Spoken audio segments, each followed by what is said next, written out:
Good evening, everybody. My name is, well, it's still morning. Good morning, everyone.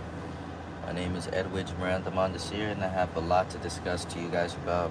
I was supposed to previously get ready with the lives, duplicate them, and add details of what I'm talking about, but I haven't had the time because I've been watching Ventura County recently, and it's not looking good what they're doing, everybody.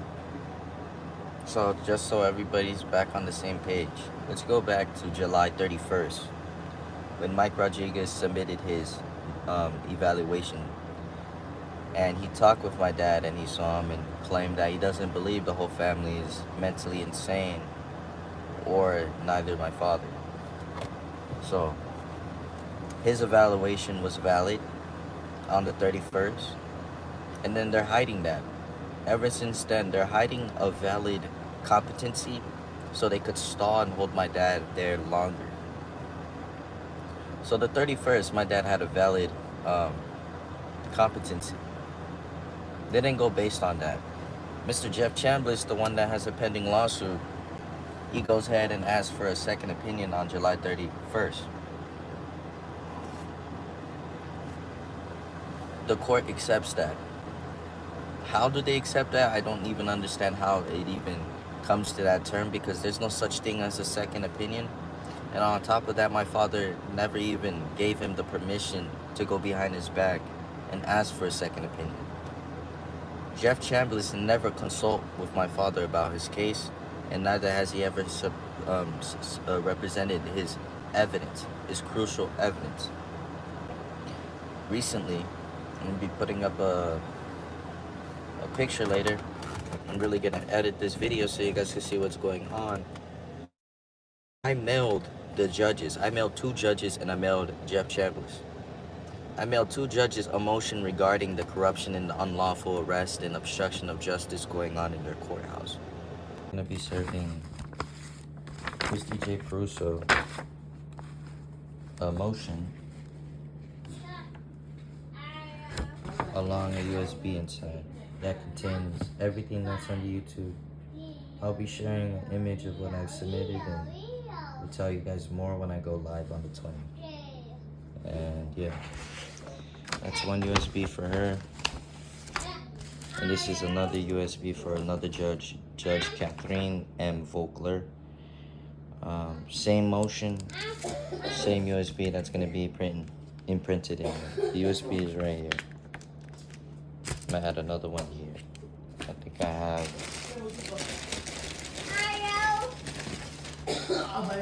one more here. Christy J. Peruso, the judge, has that along with a USB with the motion explaining what the heck is going on. And to another judge named Catherine Vogler, who was wondering what happened, right? She's a margin motion judge. She was wondering what happened to the transcript dating back to the preliminary hearing of November 22 ambush, that case. So I guess this hearing was somewhere between March 19, March 23, right? She wants to see the transcript, and she cannot find it. Yet Jeff Chambliss is claiming, hey, look in the file. It's in the file. You cannot miss it. It's a big file. What the fuck does he mean by that? What does he mean it's a big file, yet the judge cannot see what he's talking about? So, as that happened, right? Jeff Chambliss said that he felt stupid. The judge said to her assistant reporter, somebody close to her, claiming, I want to take a good look at that. Put that in file or something like that. She wants to take a look at it. So when I heard about that, I got her name from the case search. I got her name, searched her name up, found her email, sent it to her. No, I didn't find her email. I found her courtroom. So I found her courtroom and her name, and I sent a mail, directly mail, certified mail to her office. She received it. She took it. Christy J. Peruso took it. But Jeff Chambliss, he didn't take it. He didn't take the USB containing my father's evidence and emotion. Why is that? That's clear obstruction of justice, everybody. That's clear obstruction of justice. This all happened on August 14th, when my father was removing him once again off his case. Mind you, Jeff Chambliss has been removed off my father's case since February 28th, because he was showing clear signs he cannot properly represent my father's case.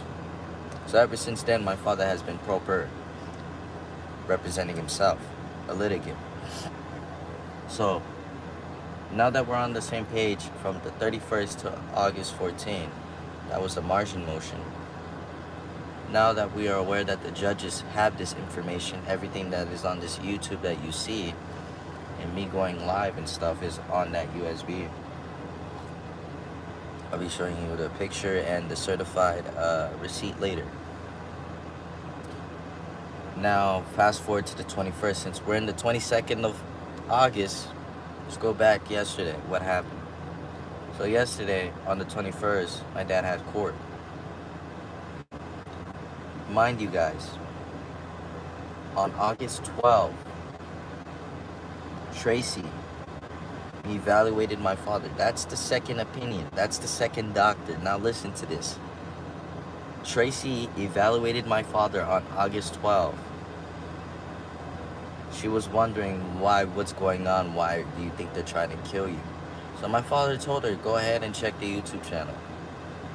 Check the YouTube channel, and he even explained to her that he's a pro per representing himself.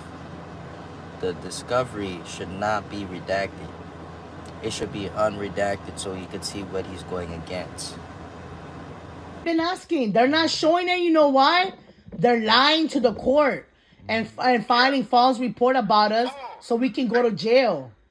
You know the proof that I have the lying to the court?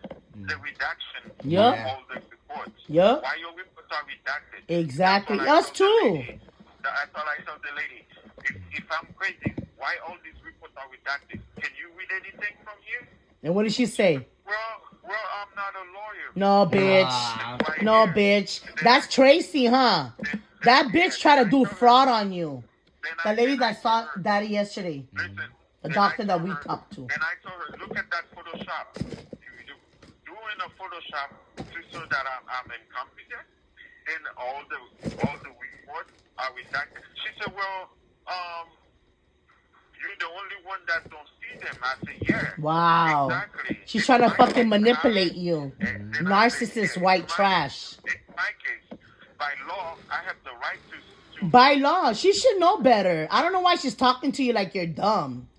You are highly educated for her to run her stupid game. I said by law, I should have right to this Yep. information. Unredacted, tell her. I should see what's being written about me. Yep. Because you're pro se. And I say it is the right for the person that represented me as my lawyer to show me all this. Yep. And he's doing fraud, Jeff Chambliss. He refused to show you. Any of these are true. Mm-hmm. He never defended you like a client. Therefore, that's why you kicked him out of your case. He never consoled me. Never consoled you. He never represents your evidence. All the evidence we submit to him, he suppressed and destroyed them. Then I told her.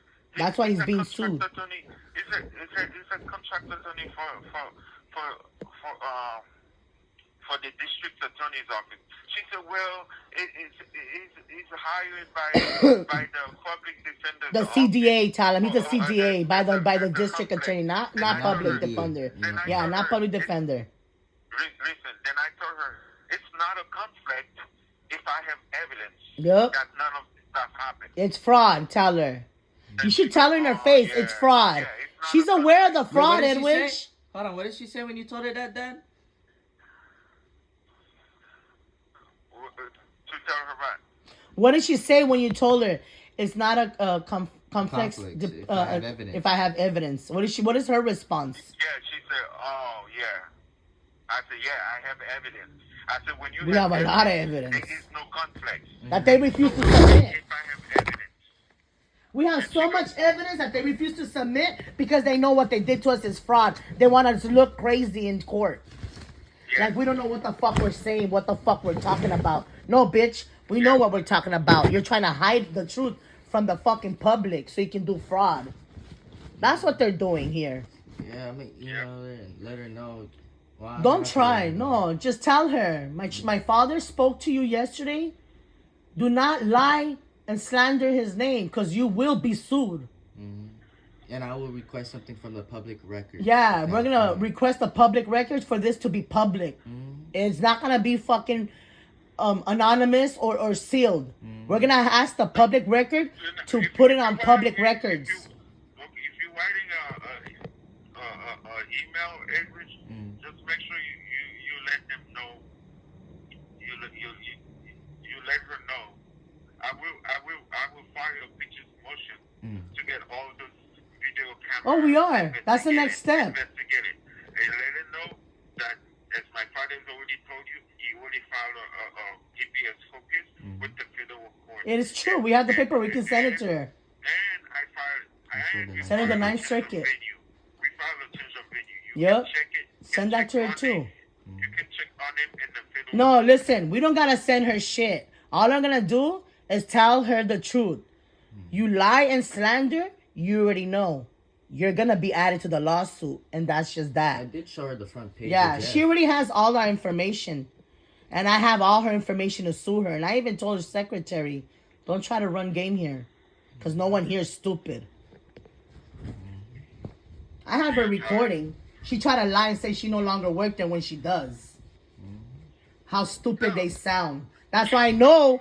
That's why, listen. That's why I know the DA sent her to destroy your image. To do fraud. And I threatened her with the law. You try, you're going to go to fucking jail because we're going to press charges.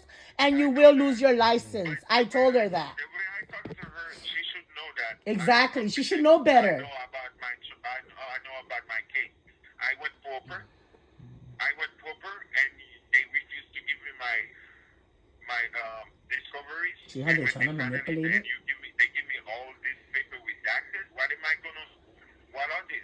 Yep. Why they are redacted? By law, these all should not be redacted because I was proper. Because they're fucking doing fraud. They don't want you to see the lies they wrote about you, which is over 20 fucking, maybe 30, 40 reports about you that are fraud. And I told her, all these reports, false reports, these are penal code 148.5. Yep. These people are liable for lawsuits. Lawsuit. Writing false report to the court to put me in front of a jury is a lawsuit. Yep. And I told her that. That's true. She should know better. I'll ring it into her head in the email. I'll bring that up. She's aware. My father already spoke to you. We're hoping for you to do the right thing. That's all. It's penal code 141. Penal code 141. I'm selling digital equipment.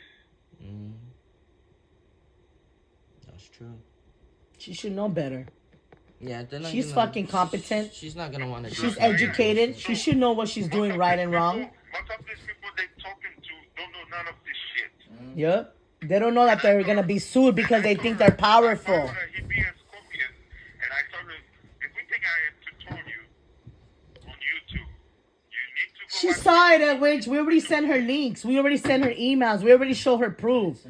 She's trying to look. I showed her the paper. The day we went on the computer, oh yeah, the day we went on the laptop and we saw your court proceeding, we already tracked her down. We got everything we need to speak to her, just in case she tried to slander your name. We warned her, if you go along with this fraud that this DA and corrupted CDA doing, you will be sued for defamation of character. I let her know, straight facts, what we're gonna do. So she's aware, Edwige. She was sent to you to do fraud. Now she's investigating what type of person you are and who we are. I'm sure she knows now. You are not mentally incompetent. You're very much competent and you're very much sane. Now she knows you are. And if she writes any false report, she will be sued because I already warned her. And we already emailed her. I told her that you should have several opinions saying that I'm competent. There's precautions on this shit. Yeah. And she's aware. The one that said I'm incompetent, they're using this Photoshop right here. Yeah, I know. And that's not going to happen here because that's fucking false. That's fabricated. They're using that Fraud. Photoshop, and they had never showed me anything they say already shown you guys that, oh, there is evidence. But What they're not evidence? showing Show it us because then they if there's know it's evidence. Tell false. them. They know I will challenge those evidence. Yep. And we have the right to know and see those evidence. At this point, myself, whatever they decide, they'll get sued, and that will, whatever defense they try to create, it's not going to work for them. Because when the defense, oh, did he have any history before? Nope. No. So you guys just give him this history. Oh, they're fucked if they keep going. When you arrested me, you give me that history. Yep. And it's false. Therefore, it's fabrication. You're liable for a lawsuit. And it's false. And where's all your body cam? Yep. Why don't they release it? I've been asking in my case. Junior's been asking in his 2 fake cases. You've been asking your 2. I don't know how many cases you have. To be honest with you, all I know, they're all false. They're all fake. When you guys make a YouTube video, when you make the next YouTube video, see if you can boost that up. Yeah. And to ask everybody, we want the body cam to be released. Yeah, we've been asking that. We've been asking that. We've been asking that. That would be the name of the title of the video. Yeah, we want the body cameras to be released and the court dockets to be unredacted. Yeah. That's gonna be the title. Stop hiding the truth, really. Release it to the public. Because when we get it, we're gonna go public. Yeah. They claim battery, but in the YouTube. Why can't they show you that you did battery? Show it. Show that you did battery. And that's the thing, they don't want to do that. They don't want to give them the full unredacted discovery that the DA has. So on the 21st, Jeff Chambliss wasn't present. Joel Steinfeld was. Tracy wasn't present. Tracy didn't even submit a report. She evaluated my father August 12th. That's the second August. She never submitted a report. The 21st came. Nothing was heard from her. No declaration is talked about in the report, the transcript. I'll be putting the picture up. So nobody knows who made the report. But what we hear in the courthouse, what my father heard in the courthouse yesterday, was Ashley Susan's name. That she made a report labeling my father incompetent. Thank you, Queen Reaper. So she's labeling my father incompetent, yet I have a video that contradicts her. I'm gonna be putting that for you guys. And when I put this video up for you guys, it is as clear as day. What the fuck are they doing at this point? And what I could tell you what they're doing is they're stalling. That's literally all it is.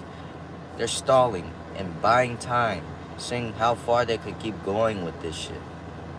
With her, if anything, they're doing fraud in our case, and she is writing false report to the court about my children's father, Edwige Mondesir. Another psychiatrist saw him, named Linda, and she said he's competent. But when it comes to Ashley Susan, she's frauding the court. I am not going to go with you guys. I'm going to go with my own private psychiatrist, and I'm going to expose them for their fucked up lies. Let her know that. Oh. Okay, one. And what is your name, ma'am? 1 moment. Oh, now all of a sudden she can't give me her name, huh? Deanna. What is your name, hon? Deanna. Deanna, and Ashley sent you? I was calling because I sent you paperwork over. Where? When did they send my paperwork? I sent you forms via email 10 minutes ago. By who? Who gave you my information? Is it George David Hirsch? Oh, 1 moment. See how the lies they do? Did she first say she was Ashley? She said she's sending me an appointment through Ashley, the Ashley Susan Ashley. I don't know. Yeah, we know who the hell she is. And let them know you have every right to take an evaluation elsewhere. Yeah, I know. I told them that. Melissa? Yes? Okay. So, Olivia Hudnut is the one. No, she's doing fraud in my case, ma'am. She's not letting me submit my evidence to shut this down. She's been reported to. She's been reported already to the state bar. Now I'm gonna have to report this psychiatrist to the Better Business Bureau and the state bar because they're helping each other do fraud in our case. This all started when the kid brought a loaded gun on November 15, 16, 17 of 2023 to Moore Park High, trying to kill my children, ma'am. Now they're making it seem that we're all incompetent, me and the father. No, we're fully much aware of what's happening. We're not crazy, and we can prove it. That's why I was submitting my evidence last court hearing with her. She refused because she's working with that corrupted judge named George David Hirsch. Everything is documented on it. Everything's documented on YouTube, and I have my evidence to present. Let Ashley Susan know that we already reported her for her fraudulent report about my children's father. My children's father is competent. She's writing her false report about him that he's incompetent because she's helping them with their fraud. Let her know that, ma'am. You work for her? Let her know that. Okay? If you wanted to talk to Dr. Ashley and do your evaluation now, I'm not, ma'am. Don't force me. That's what I'm telling you guys. No one can force me. Let her know that no, you we're could not take it forcing elsewhere. you. Yes, you are, because I'm telling you over and over again, I'm not doing it. Excuse me, ma'am. She could take it elsewhere if she wants to. She doesn't have to be forced to take it with a doctor you guys are forcing onto her. Hi, this is Dr. Ashley. Yes? Hello? Yes? Yeah, hi. Yeah, well, you are, No, ma'am. You're writing false report about my children's father being incompetent. He's very much competent and aware of what's happening here. You are helping the court do fraud on us. It's not gonna happen, ma'am. Stop, Marissa. Listen to me. No, I'm not gonna listen to you. I refuse your services because I don't need your services, and I'm letting you know right now. Do not force me. I don't care what the stupid courthouse order because they're doing fraud and I can prove it. Alright, I just want you to know I never met your father. You're a liar, ma'am. You're a liar. And by the way, you're being recorded because you're a liar. I don't trust you guys. Keep lying because you're being recorded. Ma'am, you can't force an evaluation on somebody that doesn't want to take it with you. She could take it elsewhere. Exactly. Stop forcing me. No. And you're lying, you don't know my children's father? You're recorded, ma'am. And this is our evidence. See, she hung up. Yeah. Fraud. Exactly what I said. My next move is to file lawsuits. I already have one on Jeff Chambliss. And the more he keeps doing shit, the more it shows in the lawsuit. It strengthens it. It strengthens the lawsuit every time he does something illegal. On the 21st, Ashley submitted that report. Never seen my father. Never even evaluated him. Mind you guys, we're in August still. August 21st is not too far from August 12th. The doctor that evaluated and witnessed and saw my father with her own two eyes is Tracy Silmick, Simec. And she works at the Santa Barbara Rehabilitation Center. Guess what? I emailed her on August 13th. You guys will be seeing that email. I emailed her regarding if she does anything fraud or reports that are invalid, right? False reports. I dropped the penal code 148.5, which is false reports. So I let her know about that. Everything was just fine. The email was perfectly fine. A week later, on the 21st, I emailed her again. It doesn't go through. Supposedly, the email is disabled. But I wasn't getting no notification like that before on August 13th. When I sent a valid email, it went through. And 2 minutes, 3 minutes later, I didn't get an email back about how it's disabled. But all of a sudden, last night on the 21st, when I emailed her, I'll be showing you the picture so you know what I'm talking about. It's disabled. Why the fuck is a psychiatrist hiding from me when I'm labeling fucking laws down and the codes of what they're breaking? I mean, it's as clear as day. Anybody that has a mind who knows how to think for themselves clearly sees something sketchy and fraudulent is going on here. To have Tracy Silmick evaluate my father, see his face, yet not submit a report on the 21st, but we hear Ashley Susan submit a report. And guess what?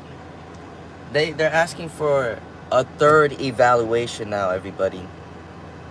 But they're not going based on the evaluation from July 31st. They're not able to contradict it. There's no contradiction. So I don't know what they're doing with these second and third and fourth opinions when they don't have that right to do that. So next, I'm gonna sue Joe Steinfeld. I'm gonna sue Ashley Suzanne, because Ashley Suzanne did the same bullshit in the past. On March 3rd, 2025, March 3rd, 2025, she calls my mother around 10 a.m. asking her regarding to work with her, requesting that my mom takes the evaluation with her. My mom clearly stated she doesn't want to take the evaluation with her. She could take it elsewhere with her own personal care, her own personal primary care. And the thing is, I have it on video of Ashley Susan pushing it. Like, she's pushing it. Basically harassment. And then she claims in the video that she doesn't know my father. This is March 3rd, everybody. March 3rd, 2025. She said she doesn't know my father, neither has she spoken with him. It's on this YouTube channel. I'll be putting it up so it refreshes everybody's mind. Mind you that. She said she doesn't know my father. Alright, I just want you to know I never met your father. Yo, you're a liar, ma'am. You're a liar. And by the way, you're being recorded because you're a liar. Fast forward August 12th.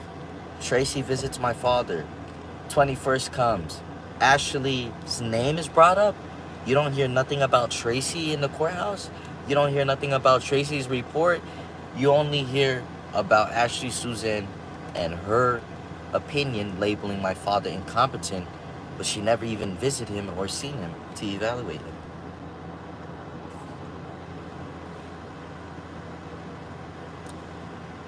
They keep contradicting themselves. So I sent an email to Ashley Susan regarding if she does any fraudulent bullshit on September 11th. So they're fast forwarding it to September 11th for another competency hearing. Another one, everybody. Now, this is the third time. So when they put that doctor on the docket, I'm going to find that doctor and talk to them the same way I talked to Mike Rodriguez, the same way I talked to Tracy, the same way I talked to Ashley. Tracy, I let her know what she's doing. She goes ghost. She hides. Mike, I told him the same thing. He went ghost. He hid and submitted a valid opinion on the 31st. So nobody is going against that. Nobody is contradicting it. They're not even bringing him back into court on why they want to have a second or third fucking opinion. Mind you, these judges, these DAs, whoever that's asking for this second opinion is not a doctor.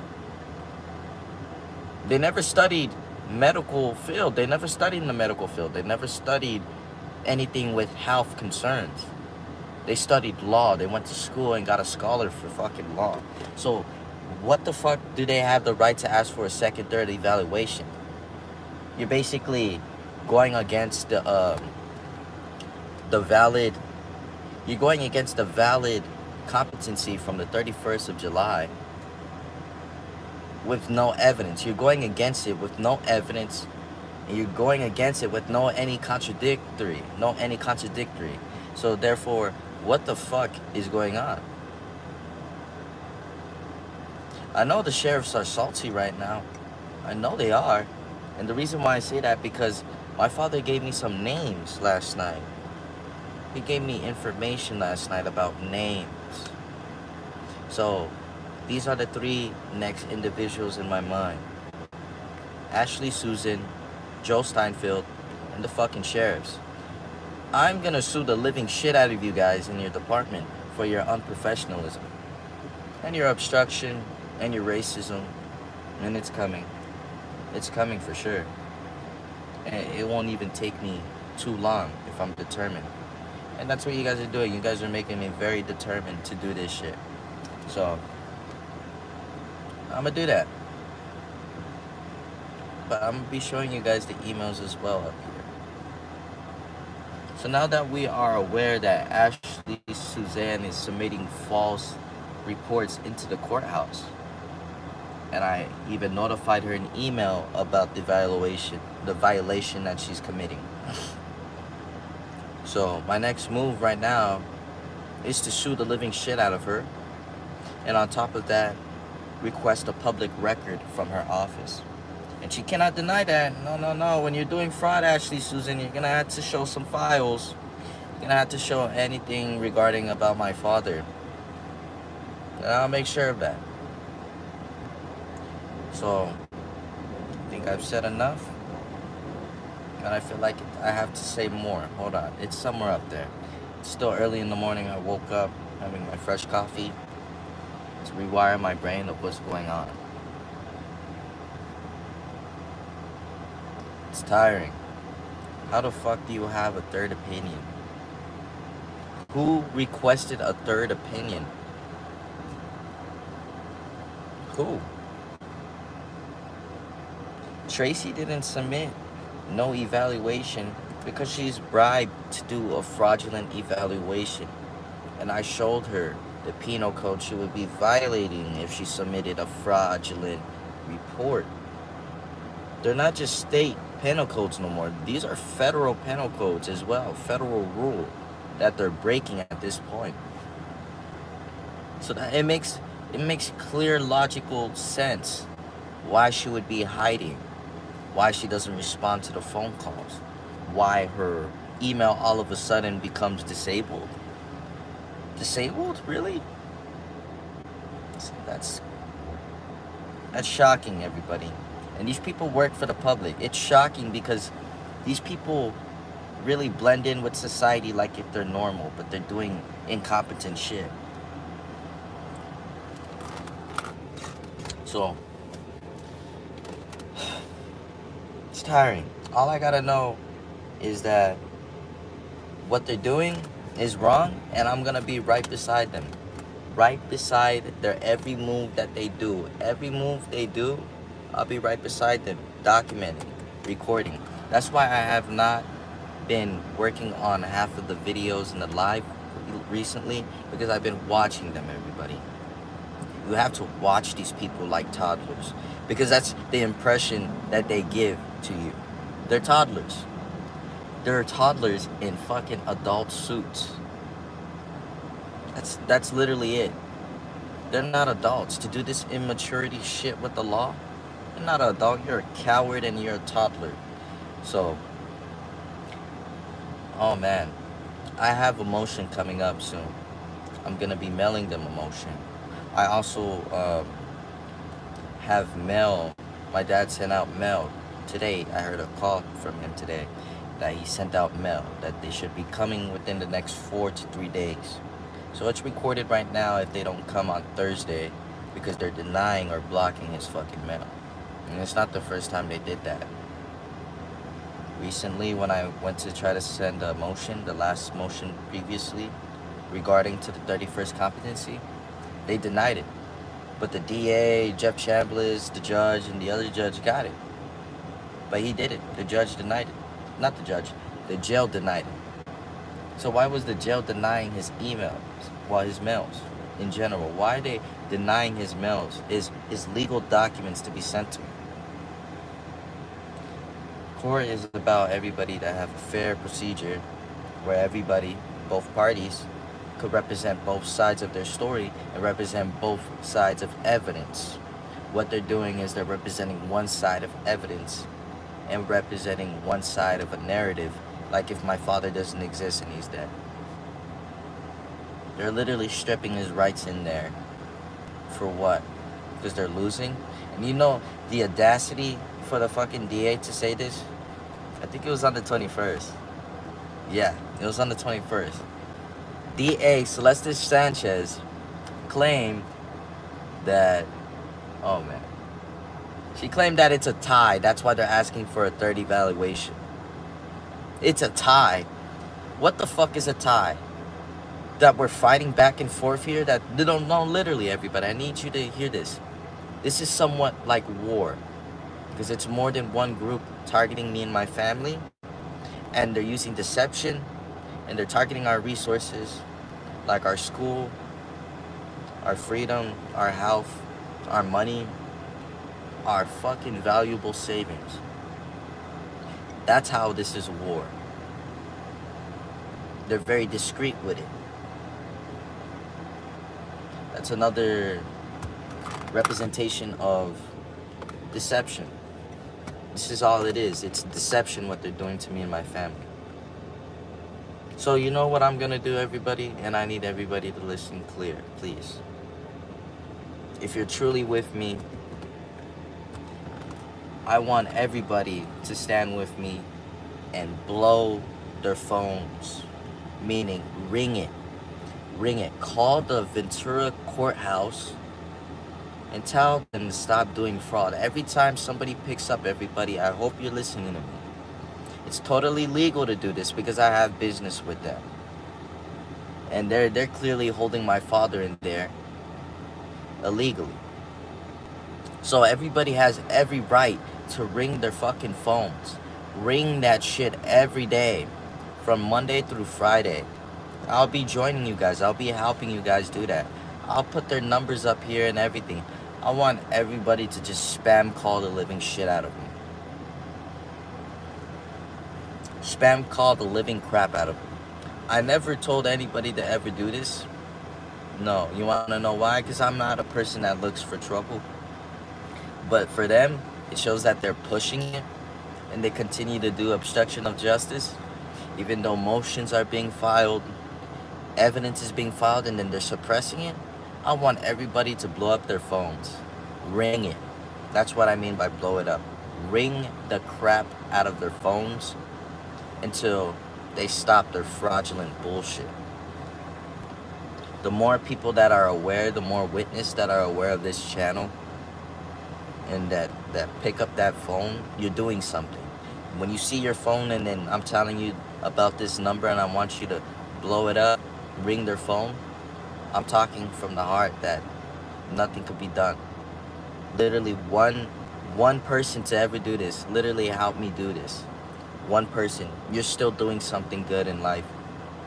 You're helping humanity. So one ring, one call is all I need. One person, two people to call the Ventura County Courthouse. I'll put their number up later up here. And we'll all call as a group and tell them to stop doing fraud.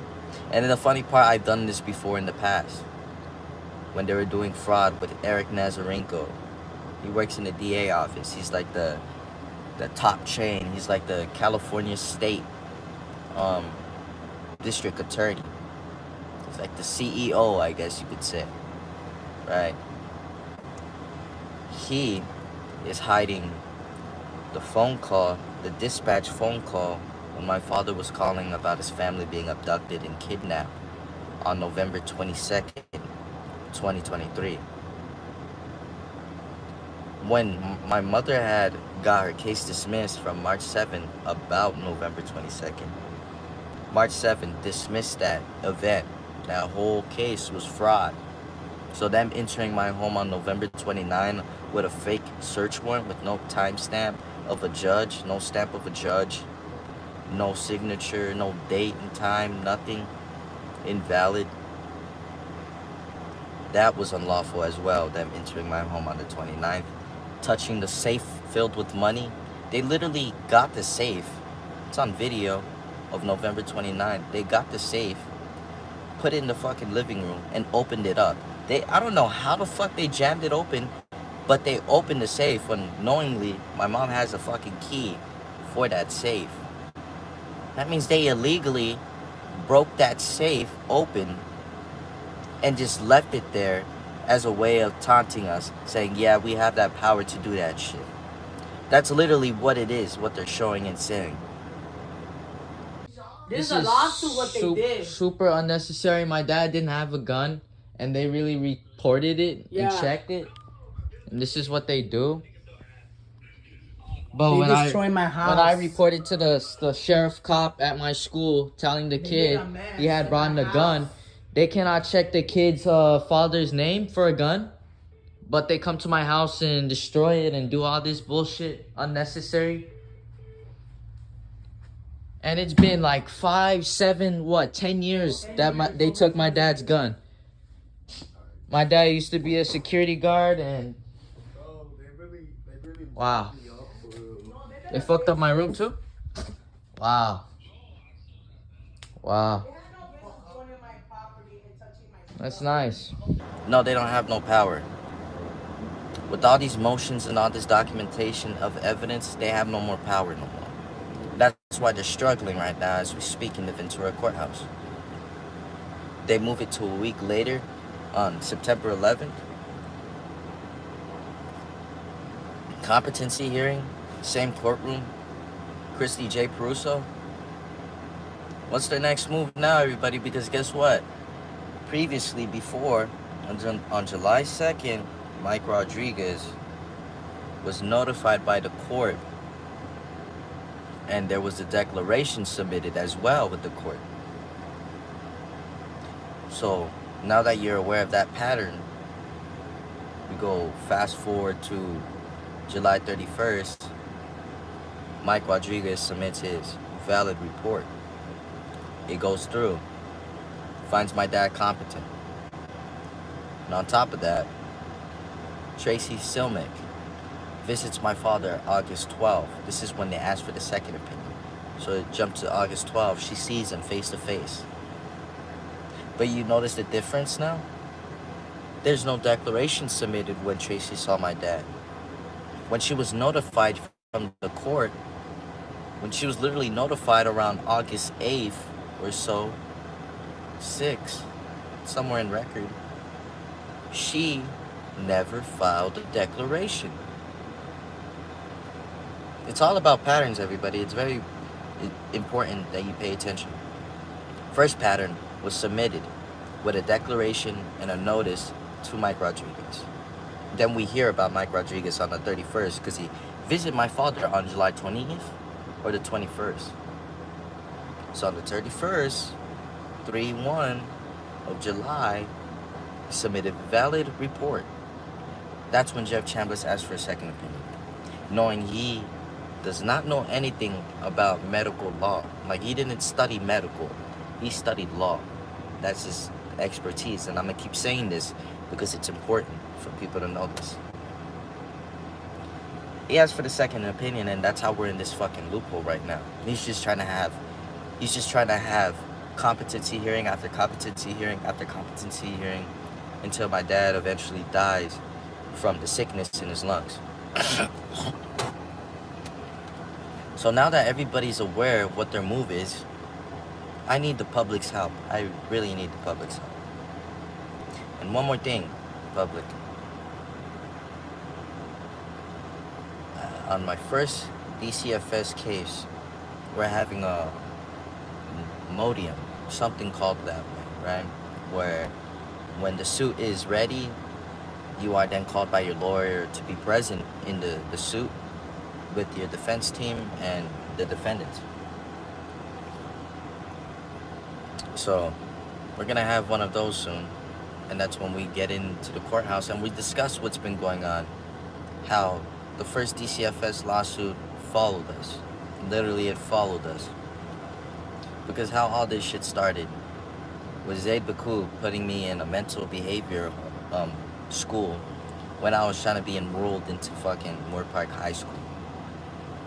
So all these months, when my father went to try to enroll us there, all these months went by, and my parents were never notified about the next school, never notified about us being enrolled in Moore Park, until one day they came to our door. What's his name? Officer Rodriguez, Matthew Rodriguez, was there present, and some social worker. And then my parents explained to the social workers, hey, you know, I enrolled my kids over there in Moore Park. We never enrolled them in your school.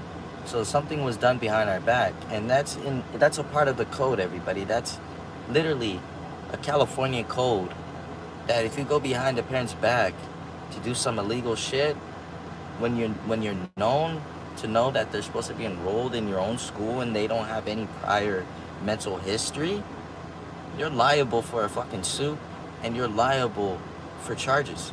That's just that. That's the law. I didn't make it up. It's just there. So that happened. So my point is, we're having a DCEFS hearing coming up soon. And we're gonna have a modium or whatever it's called, where they talk with us, and it's like a little trial or preliminary.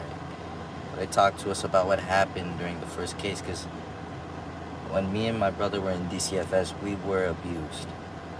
Literally by people that work in DCFS. Literally the caregiver will report to her, literally to her, about the abuse going on in her household.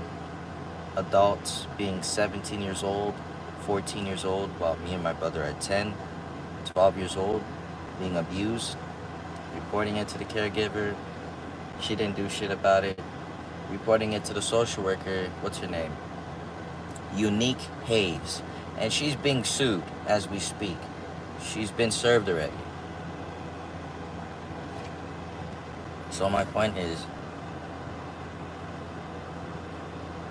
that happened. So money hopefully will be coming through. And my point is, to anybody that's here and is listening to my lives, please reach out in the comments somewhere down below if you're willing to join me in calling their phones. Ventura County's phones, the DA County's phone, anybody, everybody. I need your help. You, whoever's watching, please share this. I need your help. And my help, the help that I need is for you to help me call the courthouse. Literally call them. And keep calling them and calling them and calling them. And I will reward the person or enough people when the time comes. Just make sure you leave your comment down. Maybe even a Cash App, whatever. But just know I'm coming back to reward you. So, as I said, enough, everybody. The main topic about this live is about them doing illegal shit and getting caught up. Mainly Ashley Suzanne. As I stated before, there's a clear video of her stating she never met my father and she doesn't know my father. Yet she's writing a false report against him, which is a fucking crime. And she's aware of it because I sent her an email with that video that was recorded on March 3rd, 2025. So I want to know what the next move is going to be on the 11th. Because by then I should have somebody sued. If not, 2 people sued. And I'm going to make sure of that. They will be sued. Each and every one of them. From the DAs, from the fraudulent lawyers, to suing the judge and the fucking courthouse. They're all gonna be sued. You know, oh, did I tell you guys? I already have the summons ready for the second lawsuit. The second lawsuit is the school lawsuit. So in the school lawsuit, right, I have each and everybody's name in each folder with the complaint and a summon that they're gonna be served. That means Caitlin Ochepinti is gonna be served soon. Dr. Kelly Hayes, the superintendent, the one that you see in the YouTube channel standing with Steve Donlon, and Robert Perez, the school boards.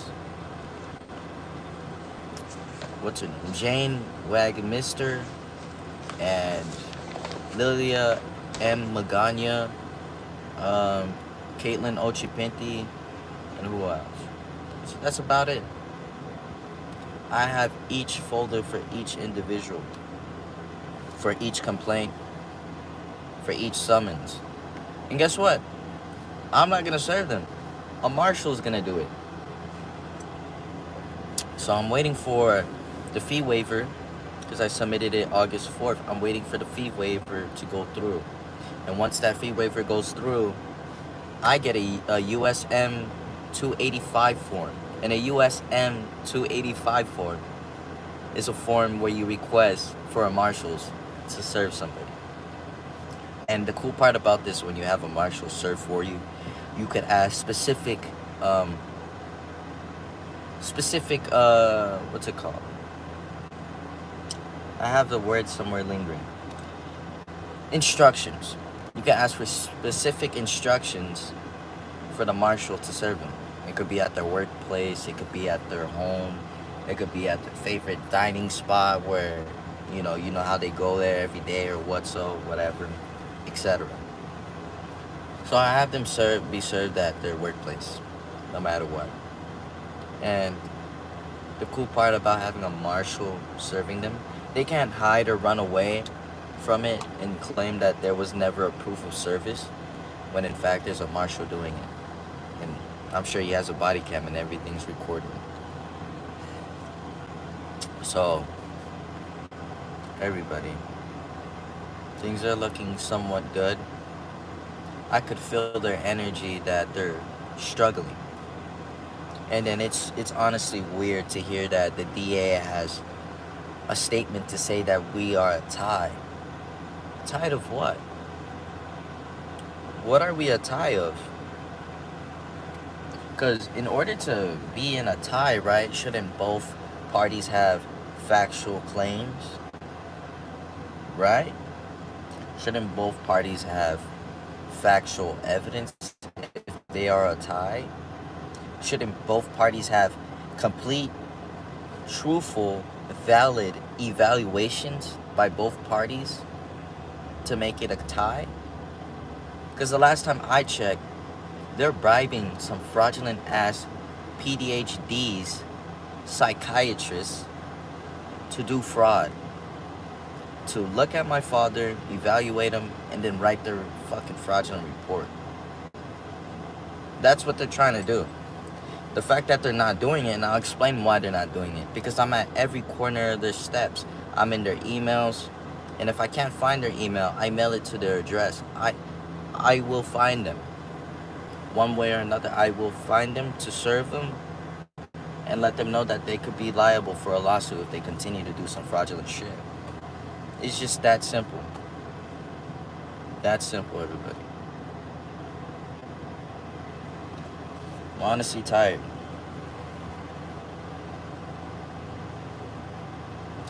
I don't understand how somebody could wake up every morning and then they work for the law just to do some evil, ignorant shit under the law. To swear under oath every day just to do some illegal shit. So why did you become a lawyer? Why did you become a DA? Why did you become a judge if you don't even hold the integrity of the law, of the courthouse? How did you even hold the integrity for yourself?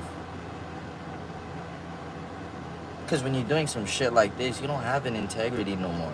And if you do, well, it's a shitty integrity. So,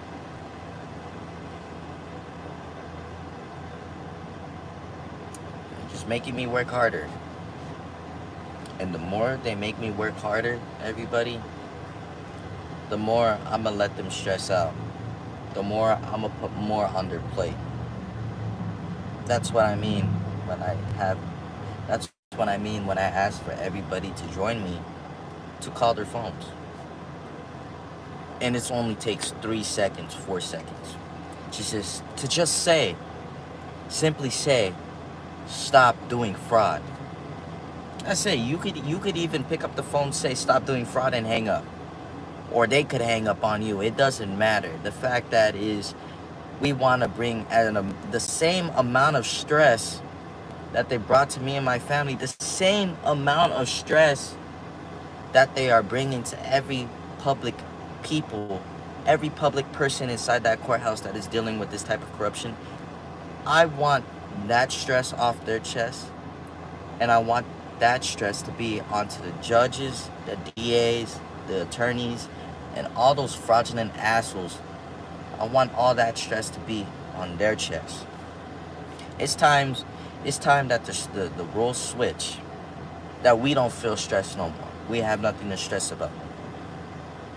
Because I'm contradicting each and every fucking lie that they do.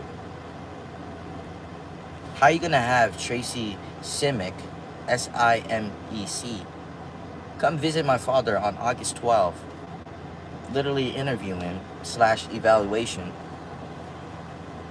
and then not report nothing on the 21st when it's your job to file a declaration or report about my father? It's not even you. We hear a complete different name, Tracy. I hope you're watching, because you said you said that you were gonna check out the YouTube channel when my father told you about the YouTube channel. So I hope you're watching this. And if you're not watching this, I hope one of your minions or your friends are watching this, so they can send this shit right to you, Tracy. Tracy Selmick, psychiatrist from Santa Barbara Rehabilitation Center. I know the address too and the phone number. I want everybody to call that address and tell them to have Tracy to stop doing fraud.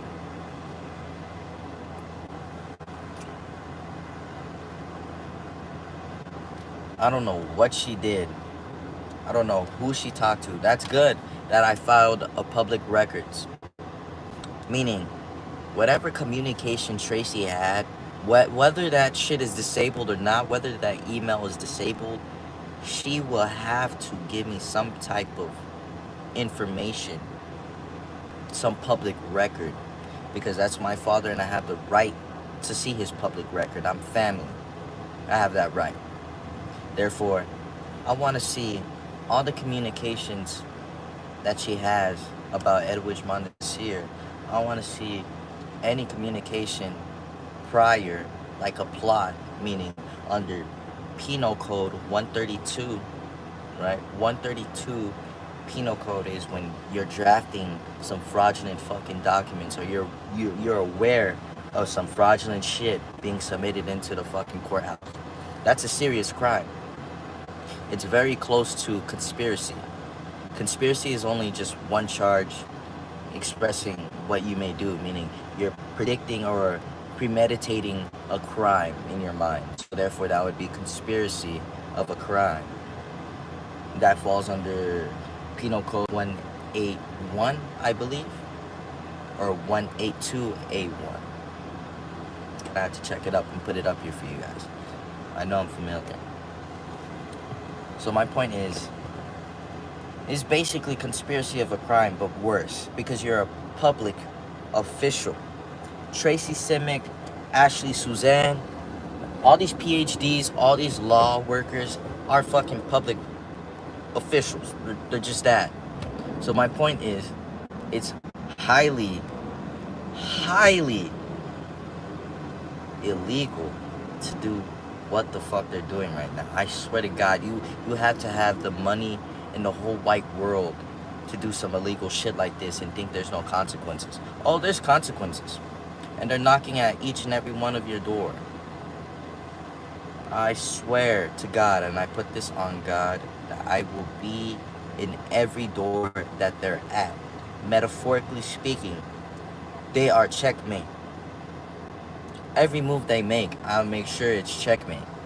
I have your queen in my sight. I have your king in my sight. You make a move, your king is mine and your queen is mine. So I ask you guys,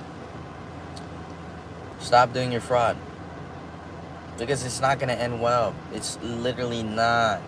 It's not. As long as me and my family are alive, I'll continue to expose you. Expose the living shit out of you. And I mean it. Soon this channel is going to be boosted, so it won't be the same typical 80 viewers or 100 views. It will be more than this, where people could actually listen to my voice logically and hear it logically. So that's my message to you guys over there in Ventura County. Stop doing fraud because it's all documented. And it's going to be sent to the Ninth Circuit. Every little bullshit you do is being sent up there. Especially your obstruction of justice. It's insane. It's literally insane at this point. I contradict them once again. At the same time, it's satisfying, but at the same time, it's annoying and ignorant as shit because I'm contradicting them. Why do I have to contradict them? Why can't they do their fucking job properly? Me contradicting them is like me watching them do their work. It's like basically watching a fucking toddler use the bathroom. You gotta make sure he doesn't shit on the floor. You gotta make sure he shits in the toilet. That's the same concept I'm getting right here. That you gotta watch these people in order to do the job. Or you gotta watch them like a cat. Like, for an example, your cat is jumping on your clothing and you know his body language, he's ready to pee or poop on your stuff. But you say, hey, for an example, right? And metaphorically, that hey is putting them in the spot about their fraud. And then them, for an example, they're the cat. They're gonna look at you all confused and be paused for a moment. And they won't know what their next move is. They either continue to shit and piss, meaning to continue to do their fraud and bullshit, or they flank and run away like a cat. They run away. And they go back to the litter, meaning going back to doing their right job, to properly do it. Like, it's crazy, everybody. It's crazy how I could use metaphors to explain what I'm talking about them, what they're doing. It's insane. It's really insane. But I feel like I said enough. I just want people to keep that in mind, what Ashley Susan's doing and all of this shit, what they're doing. All of them. All of them. Because I have great information to show you guys. I have great information. I'll be showing you the emails and the video dating back to March 3rd with Ashley Susan. And it's insane because Ashley Susan, right, she never evaluated my mother. My mother got her evaluation on March 3rd. When my mom got her evaluation on March 3rd, she notified and emailed Ashley Susan letting her know, I got my evaluation already. And I'm submitting it into the courthouse. And my mom submitted her evaluation, everybody. Keep this in mind. March 17, 2025. This was the same, literally the same timeline when John Taylor was getting caught up with doing fraud. There's voice recordings of him too, saying, oh, we'll hold the bench warrant if you come to court. What type of fucking lawyer negotiates with you when all this time you're known and you see them with your own two eyes that they're not submitting your evidence, they're not properly speaking for you as a lawyer? And I'm gonna make you guys see another example. Jeff Chambliss, right? I sent him the USB containing my father's evidence and a fucking motion to properly help him to get him an OR. As a lawyer, don't you think you're supposed to take that, everybody? I want you guys to respond to that, to yourself. I know you guys are later on to see me in the future and watch this video. I want you to ask yourself, do you think it's right for a lawyer to just not present your evidence? Do you think it's right for a lawyer to not speak up for you when the court is literally trashing you? Because in the past, they're claiming it was an eviction. Guess what? Now they're not bringing anything up about an eviction, everybody. They're changing the narrative a bit. They're not bringing it up about an eviction. You want to know why? Because we have the evidence on how it's not an eviction. And this whole time, them stalling right now, this whole fucking second opinion is bullshit. It's bogus. You want to know why? They don't have anything valid to go to trial. They are not worthy enough to go to trial. They know that it's a low bar case. There's not enough evidence to take Edwige Mondesir and his family to trial. And this first case that they gave Edwige Mondesir, everybody has to keep in mind, that case was dismissed on March 7th. When they dismissed Maritza Miranda's case, that is dating back to November 22nd of 2023, when it was confirmed on March 7th that it was an unlawful stop. It was an unlawful traffic stop. That's their excuse, that it's a traffic stop. But in reality, it was an ambush and a kidnapping. But the main point is that everyone is aware that on March 7th, it was cut off to be unlawful what they did. So if the scene is unlawful, right, the event is unlawful, I'm going to tell you guys something logical. If the event is unlawful, therefore everybody in the car cannot be charged. It was proven in court that it was an unlawful stop by them. You get it? It's unlawful. It is unlawful. So how are they using the first case? I'll tell you. And it's fraud. And I'm going to explain how it's fraud. They altered the transcript. They altered the fucking paperwork. So they changed the narrative. They bend it up. So they use the first case as a leverage. They're using the first case from November 22nd as a leverage to create these other false fucking cases. And if you take a good look at the logic, you take a good look at the YouTube channel, not just one video, you look at everything from the beginning, from the car incident of November 22nd. That's where everybody has to look at. And that's where everyone's gonna see it. That's why I sent a USB to the judges, to Christy J. Prusso and to Catherine Volkler. Voelker. Volkler. I sent her that. Everyone's aware of that shit. So, how can anybody be charged on November 22nd, 2023, when it was proven on March 7th of 2024? March 7, 2024, that it was unlawful.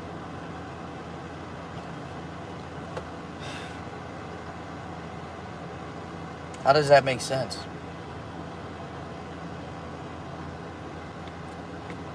March 7, 2024, proven unlawful. Where are they going with this story? It's not adding up anymore. And like I said previously, yesterday, my father gave me names about sheriff departments playing the victim. They're supposedly being the victim and witness, but the whole report is redacted. You have your recording? Party of who? Turn that. Edwin was in the home when they Everyone wasn't there. They lied. Okay, that guy who shot me, I'll get his name later. Yes. That guy who shot me, he said that I had that flower thing in my hand, was swinging at him. No. Everyone was never. That's Everyone why was he shot never me. there, and you were never swinging. Nope. You're behind me. I'm in front of you. Yeah, my head was Up in my the head air. I put my hair up, my hand up. You put your hand up in the air too. Yeah, and the door was. And they broke the door down. It Yeah, sounded the like door an was- explosion. The neighbors Yeah. don't deny that. Hold on, my sir. I'm gonna give you some stuff. I know he was behind. He was behind this right when there is a hole in the door. He put his gun and shot me. The Yeah, door wasn't you even saw the down gun. yet. I had Yeah. my back on them. By the time I turned, they Okay. already shot you. Yeah. So now witness. I'm gonna get you those names. Witness 1, Ramirez Joe. Witness 2, Aragon Isaac. I don't know if it's those officers. Doesn't say. Witness number 3, Harrison Gregory. Now, victim number 1, Dunlan Stephen. Fuck no. It sounds like a whole bullshit. It sounds like a fucking, Those yeah. don't even sound like real names. Those are no, but Dunlon is the number one victim. Bitch, shut the fuck up. Yeah. He's the first No. corrupted cop that broke in the house. What the shit? He charged at my son in front of me. He passed me to beat up my son in front of me. And Another victim number 1, Nicholas John. The one from This August guy I 7th. give. Nicholas John, he's The bullshitting. same one That's that no, same listen. old piece of shit, man, with the eviction. Yeah, the one I give the APP The APP 151. He has no business. He has no business coming back. Nope. Oh, guess what? They said, oh, they have a felony warrant for my arrest. Where's the Show fucking us. warrant? Show us that you Why do. it's not in the discovery? Yeah, where's it at? How come we don't know? Yeah. You see the fraudulent fucking charges they're charging us? Because it's bogus. This is a make-believe story. Yeah. And that's the same story they want us all to go along with. I told Olivia Hudna, bitch, you're fucking smoked out. Because that's not what happened. They need to show those body cams. Yeah, Why don't release they those show body them? cams, like I said, on September 18, fucking 2024. I asked them to release those body cameras. Yeah. The moment they came to my house at 12:30 when they broke the door down. Edwin, they're lying that they say that you were there. Dude, I left way before Okay. that. Witness So number tell 10. Daddy. It's recorded. So They're saying that you were there. I'm pretty sure I left like 2 weeks before that. Yeah. Literally. Or probably a month. Probably a month. Yep. Before all this shit Yeah. happened on September 18th. Witness number 10. Espinosa Tino. You guys probably know who that person What is he trying to say? We don't know none of them. Only Steve Dunlon that planned all this shit. This all started with fucking Steve Dunlon. Listen, Espinosa probably was one of those people that was when they ambushed you guys. Yup, it's gotta be the same weirdos that ambush us. It's the same one. Meaning it's black, like a classified top classified fucking file. Something you would see in a CIA video game or in a CIA movie where it's all black covering the lines. What is there to be classified or hidden from the fucking defendant? Why is it being hidden from somebody that is properly representing themselves in pro per? Why don't you want him to see the reports? Why don't you want to give him a fair procedure? Why are you not taking it to trial? See, they really thought, now I'm gonna tell everybody, they really thought that they had the last laugh on September 18 of 2024. They thought that they stolen all the evidence. Yeah, they stolen our money. They stole my dead relatives' ashes, yes. They stole my fucking clothing. I don't even have my old clothing that I had previously. I have only like 3-4 fits. Ever since then, I don't have new clothing. So they took everything. They took evidence in paper, right? The one that was in the box and in the bag too. The one that my dad showed you in the live. They took all those evidence. Then they took all our electronics, thinking that that's the last of it. That's where all of it was gonna be. So they destroyed it or probably clucked it or hide them, because this is their excuse of Ventura County. When they steal your shit, when the sheriffs steal your shit, they put it hidden in their records or whatever. They lie in a report. Let's say you win your case or you don't win, and you ask for your shit back. They claim to say that they've lost it. That's their best excuse when you want to get your shit back, that they lost it, that they don't know what happened to it. If you don't tell me that's corruption, that's the most sickest shit that I've heard. So, like I said before, it doesn't make sense how they could use the first case as a leverage if it's proven in March 7 of 2024, it's illegal. How could they charge my father? How could they charge my mother? That's why they dismissed my mother's case on March 7. How could they charge her? Because it's unlawful. Therefore, how can you charge my father on top of that when he's not even in the fucking crime scene or the supposed scene, whatever it may be from their eyes, right? He's not there on November 22nd of 2023.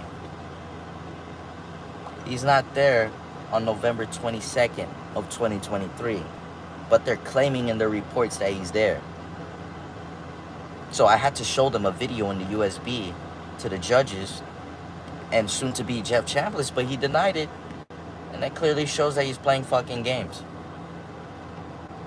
It just clearly shows everybody. It's not rocket science. Anybody that watches this, I'm sure they're aware. they're very aware. Everyone could be bright, and all it takes is a book. That's your first step to getting a book, picking up a book, and reading about your own interests. What could help you? What do you like? That's the first step to knowledge. Because knowledge, it's all about loving what you're learning. And when you have a love for what you learn, oh man, your heart holds all the sacred knowledge. It holds it like a muscle, like you play the drums or something, like you play any best sport that you like.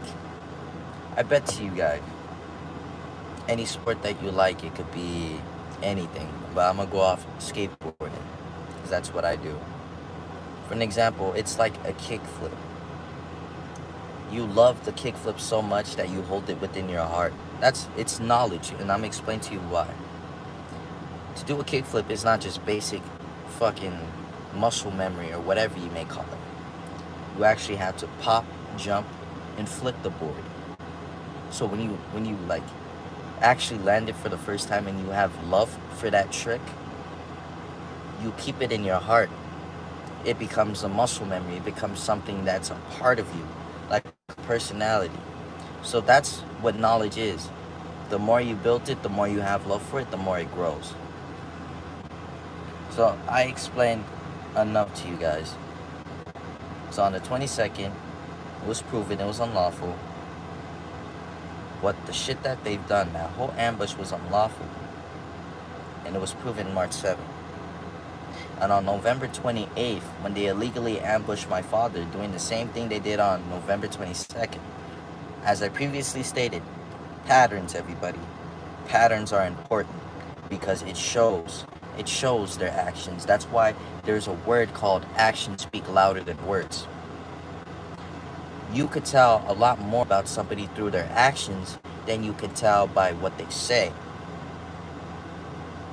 Just that. So that's my point. On November 28th, they told my father, you could come to this police station, Thousand Oaks. You'll be able to file a police report. And this was the same time when I was having those death threats. This is when they kidnapped us on November 22nd. Mind you, this is what had led up from November 17th with that kid sending death threats and claiming he'll kill me and my family, that he has law enforcement in his family. What the fuck are they gonna do to him? His words are echoing through eternity right now. His words are echoing in the present moment, in the future moment. And you wanna know what's going on? Exactly what he claimed on November 17th. Cops are in his family. What the fuck are they gonna do to me? They clearly haven't done nothing to him. But it shows that they use all this retaliation power, this biased bullshit to suppress our evidence. Really? You're going that far to suppress our evidence so we don't have a fair trial, a fair proceeding, so you could destroy our names and destroy our character? But this man brought a fucking gun on school campus, and that's what they're covering up?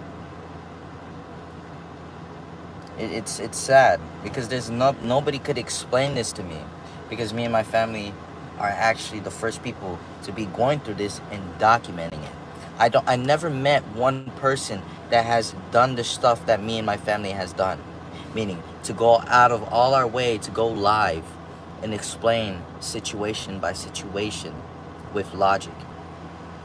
We don't just ramble what the fuck we're talking about. We're literally stating it step by step so people could grasp it on the YouTube channel. It shows that this shit's unlawful, and this is being on YouTube for one reason alone. You, the viewer who's watching this, you are the jury. You're the judge now. Your opinion matters. And me right now speaking up, I'm basically speaking for people that have not had the balls or courage to speak up against this. I'm willing to fight for my life with my logic about their logic, meaning their ignorance, because there's no logic in ignorance. So I'm literally gonna go against that with my words about their ignorance, and I'm gonna expose their ignorance step by step. Whether it costs me my life or not, It's not just about me no more, everybody. It's about the people and about families that are dealing with this, because it shows right now, here today, that they're comfortable doing this stuff. That they did it more to one family. They did it more to one family, everybody. You gotta realize that. You gotta understand that. For them to do this constantly and to do it with ease, like if it's no problem, they have no soul doing it. It's not the first time they've done this. It's not. So that's why I speak. And I make sure when I speak upon what I know. And what I know is facts. And that's just about it. So I need the public's help. I need you to join me to call their office. From the DA office to all their offices. The fucking courthouse office, the DA office, and Jeff Chambliss's office. If we can't reach Jeff Chambliss, that's fine. Just the courthouse and the DA office. One more thing, back to November 28th. I have a picture of that day my father went to make that police report. On the 27th, he informed the FBI agent about making a police report. That Moore Park won't let him. Then he got an email back to her. He got an email back from her stating, make that police report. Go ahead and file that police report. You need to file that police report. So my father filed and listened to her. He was instructed by Taylor Gregg, the FBI agent, to make that police report. So on the 28th, he was called if he wants to make a police report at the Thousand Oaks station, that it's still open. And the man that called was from Oxnard station. His name was Crickle. Something Crickle. Literally, it's a weird fucking name, right? Right. Crickle. He stated that the police station over there in Thousand Oaks is open. To go ahead in there and make your police report. So when my dad showed up to make his police report, out of nowhere, he was ambushed. He was ambushed without a word. So why is he being arrested? We have the right to know. Yeah, tell me right now. These guys will let you know, okay?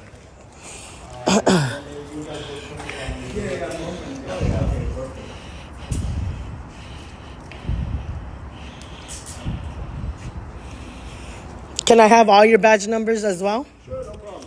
Do you want phone for him? Say again? Do you want his phone? Yeah. Okay. Yes, we do. Thank you. That's the same racist cop that got me and my sons. You're the one that smashed the door on my son's leg. Keep it down. It's okay. It is a civil lawsuit. Like I tell the district, like I tell the police officer, like I tell the guy, they start a war. This is a racist. Yeah, you guys created this war. You guys are gonna get it. This is war. Bring your car out. This is war. That's why I'm going. Her too. She did a legal arrest on my son and citation because she's working with the school. That's her. That's her right there. Her. Hey, Mata, they say I tried to kill the No, police. that's a lie. Okay, now you guys. Glasscock filed that police report against my children's father. He will get sued. Can I have my car keys so I can go home? Just give us a second. We have to do something first. Yeah, well, you guys are all going to get sued. That's all I'm going to say. There's a hate crime against Moore Park Police Department, and you guys all work for Moore Park Police Department. Yes, that's what happened. This all started in Moore Park Sheriff, sir. Okay. The corruption is in Moore Park. I have you guys all on my snap. You guys all going to get sued. All your faces, I'm going to go again tomorrow and get everybody's badge number. It will be reported. You guys are allowing hate crime, attempted murder, and all that shit. You guys are going to get sued. They just put him in handcuffs. There's a bunch of officers on him. You guys clearly see it on the YouTube video. If you don't know what I'm talking about, go to the shorts. You scroll all the way down, you will find a video with 100,000 views. And it's a short, so forgive the short, that it's a short video. But that same day, Caitlin Ochipiti is there as well. School police. The same school police, you guys gotta listen to this. The same school police from November 22nd November 22nd, 2023, that same ambush they did to me, my mother, and everybody in that car. My nephew, my brother, and cousin. There was nothing but kids in that car, and a mother going to the fucking market, the store, to get some medicine, because we're all sick with COVID that day. That explains why my dad was in the home 3 miles away, sick in bed. Now tell yourself this. How does this add up? How is it logical?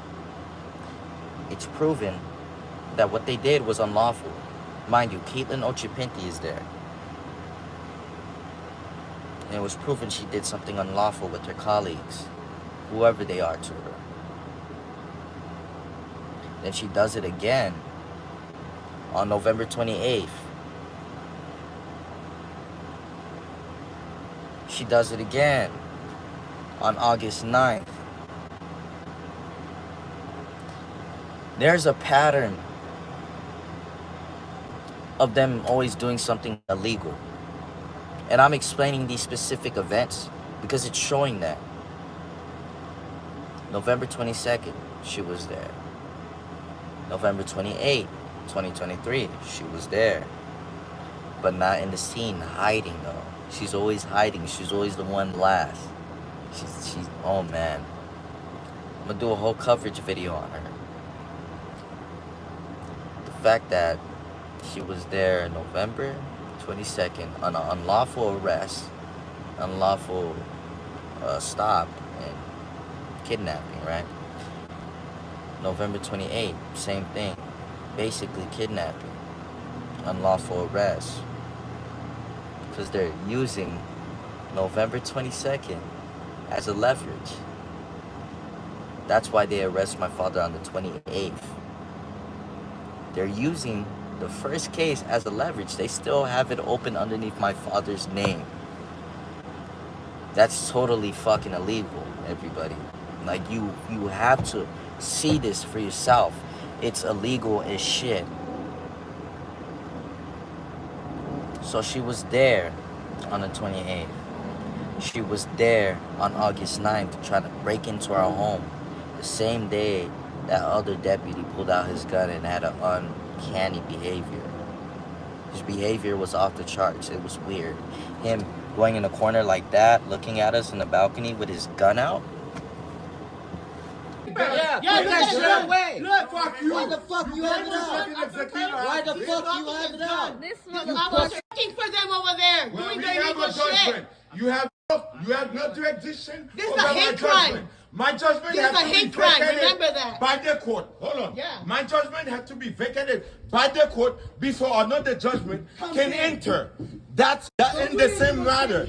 That's double jeopardy. On the double jeopardy, you have no jurisdiction. With this gun out, we're a family in a fucking balcony. No weapons in the home. They know that.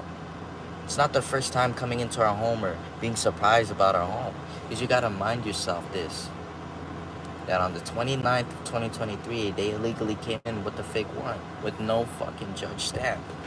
No signature. No date or time. Excuse me. So that's what I'm pointing out. The 29th, you gotta mind that it is illegal as well. Because they're using November 22nd as a leverage to do the abuse of power, the abuse of behavior that they carry within themselves. They can't do that. August 9th, she was there when they fucking hammered and broke the doorknob and drilling that shit. They were drilling through our door. That's why we had to cover our door. If we didn't cover our door, I have a strong feeling one of us was going to be dead on the 9th of August when they illegally came into our home and property. Not once provided a warrant near the fucking balcony to show us that they have a verification or a justification to even be in the property. Nothing. There was literally nothing. How? How did they do that? August 9th, Caitlin Ochipinti was there. I heard from a third person that there was a bunch of fucking cop cars at the front office of our complex. Meaning they gathered, there was a whole fucking army gathered around ready to come and break in and storm on August 9th. Just this time on August 9th, they didn't have the fucking news coverage because they didn't want it to be recorded what they're gonna do. And what they were gonna do was kill us. And I'm straight up putting that out there like that. It won't explain for you to have your gun out on a family that doesn't have fucking weapons in the home. It doesn't. And then them asking you for a warrant or justification so you could enter their home or actually act on that law, whatever the fuck you're doing, no. My father provided them at APP 151 August 7th. They came back August 9th. No paperwork. No paperwork. No paperwork for us viewers, me and you. No paperwork for us to see in the video when we told him, stand right there near the balcony. Stand right there near the balcony so we could see that paper. If he showed us that paper, then he would have that justification. But he never showed us that fucking paper. He never showed us that paper. And August 9th, I have pictures when they broke that shit down. When they broke the doorknob and they had drilled it. They left the hammer there. They left their own hammer at their own crime scene. That's evidence. They left it there because they heard us yelling and calling for help to our neighbors. We wanted our neighbors to witness it. They stopped. They stopped when we were calling for FBI and the Homeland Security. They stopped. Why the fuck would you be scared of your own Homeland Security or FBI if you're not doing nothing fucking illegal? The wrongful fraudulent eviction on the 9th of August, 2024. So now, We're smart. so now the only thing, so now you have your orders. I know you have your orders, and I let you guys know this is a wrongful order. No, it's an illegal order. You cannot act under double jeopardy, and I'm letting you guys know that this is the law. And if you break here, you break the law. And if you arrested us, you making a wrongful arrest. Yep. You will be charged. And I will sue. Yep. I will sue the county again. Because the county make the wrong arrest before. Yep. And I will sue again. Mm-hmm. Yep. We will sue the management too for doing their fucking fraud. Stop doing your fucking illegal work when you work for the law. Now show us the decision that the judge made based upon our judgment from December 4, 2023. Because we won. We won. We have the right to stay here. Because I presented all my evidence that I pay my rent. And never late, full in payment. And I'm letting you guys know. So I know the law too. You see? I'm letting you guys know. This is all evidence of the ledger. Okay? Them doing fraud. I paid my rent on time. Oh, no. You got that no, you have it. It's in the courthouse. He's in the courthouse. He's in the courthouse. I gave you a judgment. Do you want another copy? Do you have another copy of a judgment? I'll give you another copy of a judgment. Yeah, hold on. We got that copy. Wait. You can get another one and submit it back in the court. Whether you did in the beginning, the first time we gave it to you on the 7th, but you're going to go back today and give it back. Properly give it back to them because we're not going to leave. We have the right to stay here.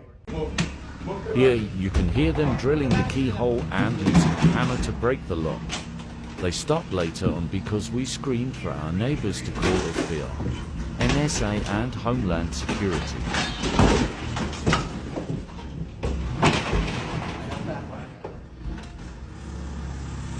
Put clothes on. Yeah, put your clothes on. Fuck. These fucking crooked ass niggas, bro.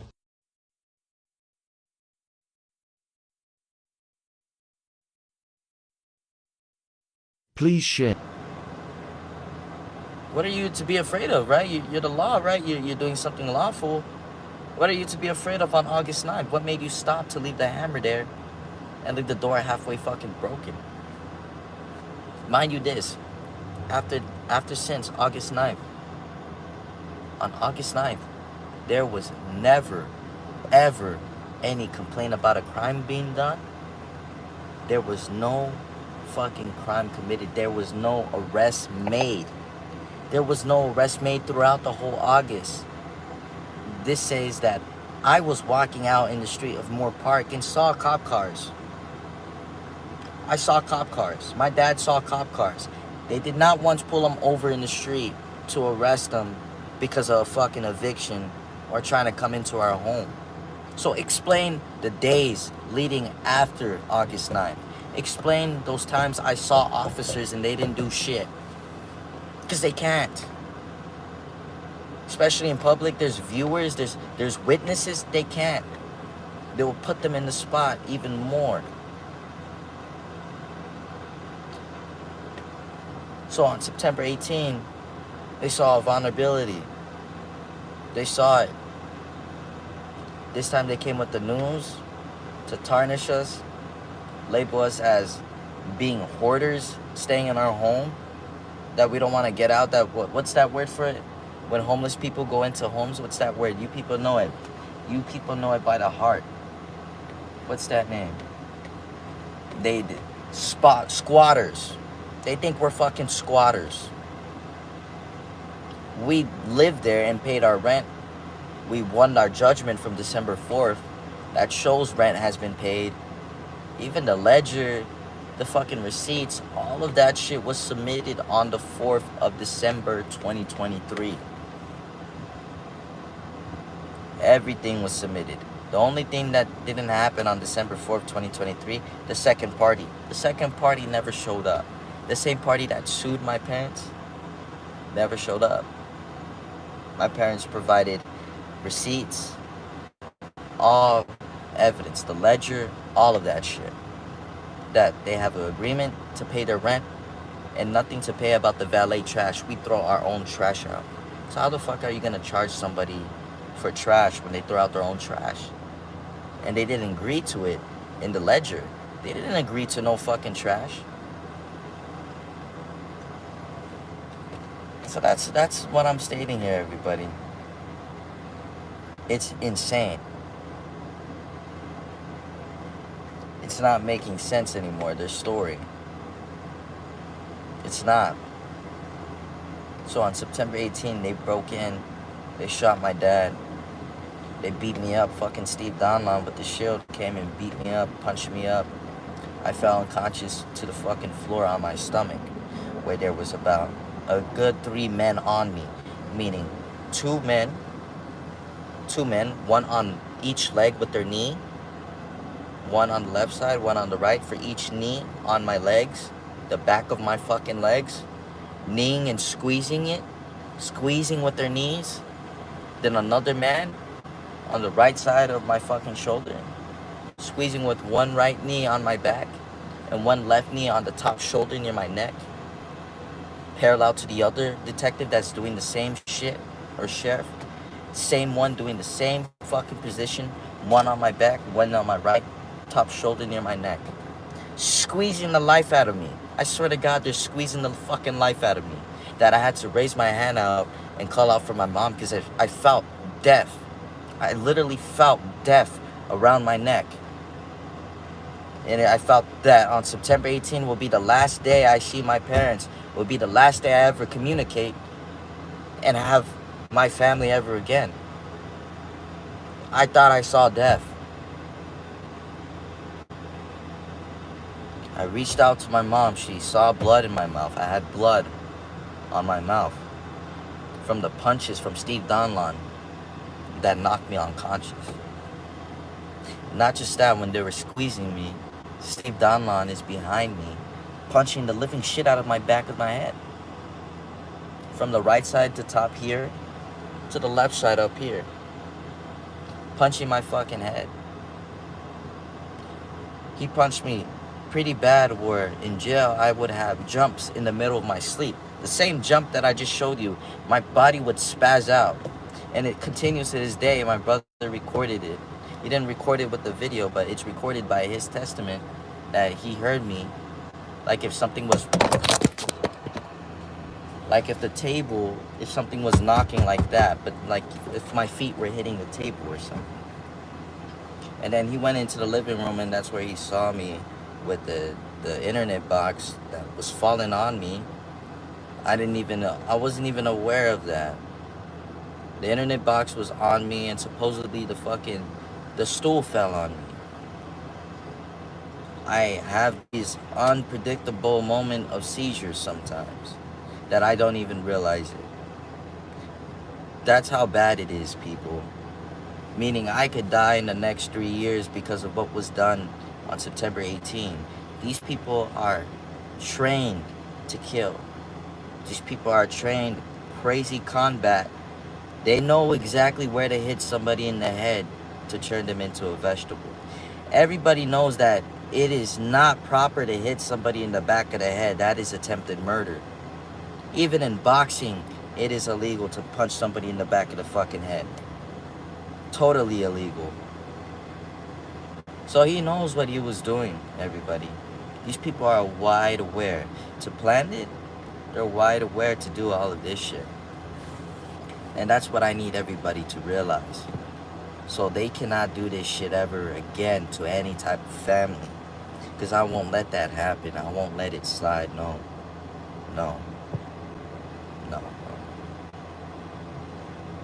I will fight and fight so no family suffers the way me and my family suffered.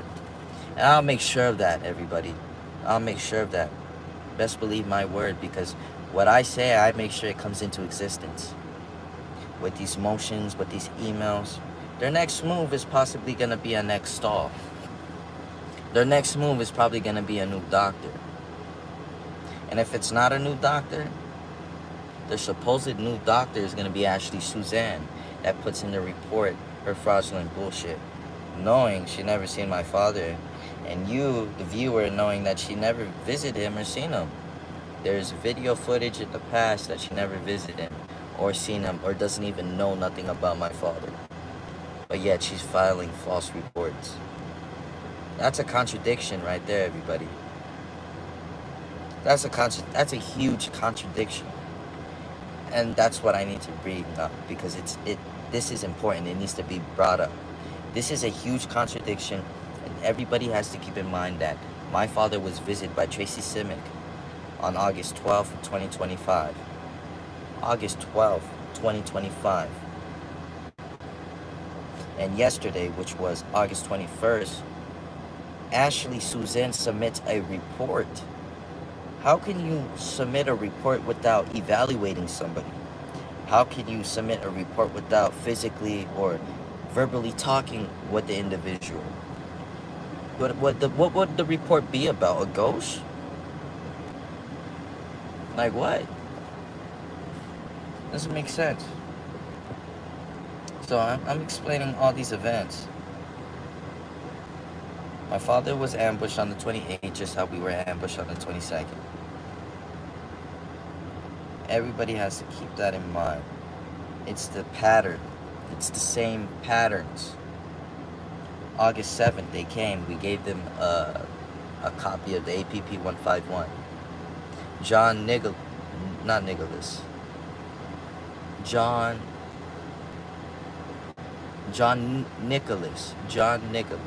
Can't pronounce his name. John Nicholas, I think that's his name. He was there present on August 7th. He was the man that was there trying to unlawfully come into our home. We present him a copy of the APP 151, and he tried forcing his way in without explaining nothing to us. He didn't even explain anything with paperwork. He didn't even show a warrant. He just had a clipboard and started to put it down and started to put his gloves on. He started to put his gloves on. But my parents are trying to have a verbal, calm conversation, understanding what is he doing here. Perfect timing. My brother's coming back from playing basketball. He's coming into our home. The guard is trying to stop him. The sheriff, John, is trying to stop my brother from entering his own home. So what me, my mom, and dad do, we grab my brother by his arm and we pull him into the house. Because they have no say. You're coming into our home. No warrant. You're literally putting down a fucking clipboard to put on gloves so you could force your way in. So Now, I give you guys this hypothesis. What would have happened if he entered the home with those gloves, right? And attempted to hurt us? Let's say he attempted to hurt us. And they did the same thing on September 18th, stealing all documentations. What would there be to prove? What could I say in defense? That all our documents is gone? It won't work because all of it is gone. The APP 151 would be gone and all of that. So therefore, what? That just shows how they do their fraud. They take your paperwork because all it matters in court, all that matters in court, everybody, is facts and evidence. If you don't have paperwork of facts, you don't have paperwork of evidence, you're out of there. You're out of the courtroom. They won't take you literal. And that's what they want. They don't want a fair procedure for me and my family to have. Mind you, they are aware that I have a void warrant on me. Why isn't the news bringing it up that I'm on the run? Why am I not on the news again? Wanna know why? Because the news is liable for that suit as well. So if they put some more fraudulent information on the news, any false report, any false bullshit, the news channel will get sued even 10 times more than what it was before. So that's what I'm stating here. Right now, these people have no power. They must have had forgotten this power trip that they work for the people. Without the public, without the people, they don't got that job. They don't have that job. No, they don't. They don't. We live in a democracy. Yes, maybe Trump is a Republican. I don't believe in the Republican Democratic bullshit because it's the same bird, different wing. One left wing would be the Republican, one white wing would be the Democrats. Therefore, they all have one motive. They are the bird. They're all one. So I don't believe in choosing each side. No. But what I can tell you is that this whole shit, ever since Trump has been president, it low-key looks like this world is becoming a dictatorship. It's not me that only says this, but when you look from a bigger picture, it shows that. They're forgetting that they work for the people. They're just forgetting that. And if they didn't forget, it's just all the money in their hands that makes them ignore it. That they choose to turn a left cheek and not pay attention to their fraudulent bullshit because all the money that they have. Like, it's insane, everybody.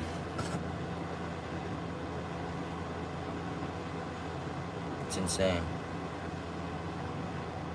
So I appreciate everybody listening to me today and hearing my live and what I had to say, because it's nothing but logic here that I'm speaking about.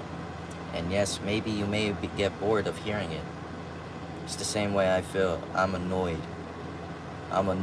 about it because I'm proving them wrong.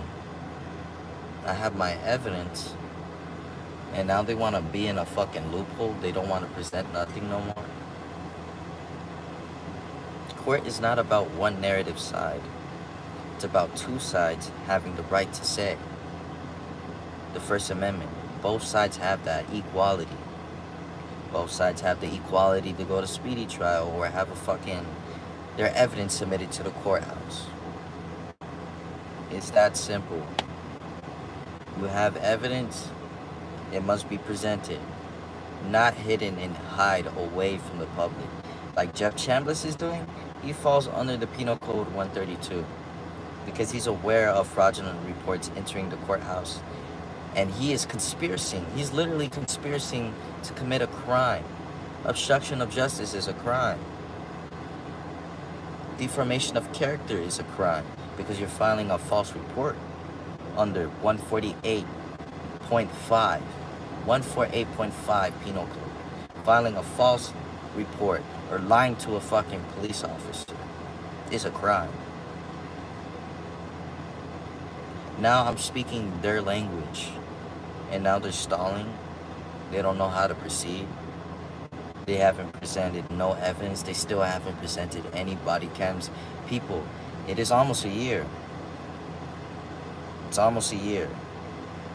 September 11th is the next court hearing. And then from the 11th is a week, 7 days. From the 11th is a week, 7 days. That makes it a year, officially a year of their bullshit. And they have not come up with nothing, which violates half of the Brady material in the courthouse, which violates most of Washington versus whoever, Montel, all those court materials, Montel versus this, or Washington versus that, or Gorgo versus this. They are violating those court rules. And that is the court language. Those court materials are court language for judges to perceive and understand the language of what you're expressing. For an example, we expressed ourselves formally through English, right? We express ourselves with a greetings, hey, or hello. But there may be a different way you may have to greet the judge when it comes to court. Just how there's a different way you give out speeches and write your speech. You gotta add court material so the judge is aware and comprehends what you're saying. So they don't just think you're illiterate to the court. You gotta speak. You gotta advance your speech for them. Your writing for them. Just so they could understand and not play the part, oh, well, this is a literate speech to the court. I can't understand this. So when you learn how to speak their language, they act like this, people. This is how you know they're doing fraud. Everything that I've been explaining, from the patterns to the events, to how they're doing it, to what they're doing, from Tracy to Ashley. How does Tracy evaluate my father on August 12th? And then Ashley Suzanne's report is on the 21st, knowing she never visited my father. My father never visited her. And it's recorded on March 3rd. March 3rd, everybody. You gotta keep this in mind. March 3rd, 2025. She claims in video she doesn't know my father. So how are you filing that fraud report? That's it. Ventura County, you guys are done. You guys are caught the fuck up. You guys are caught. You guys are caught. So I'm gonna bring all the weight of stress down upon you for doing illegal shit, because now you're caught.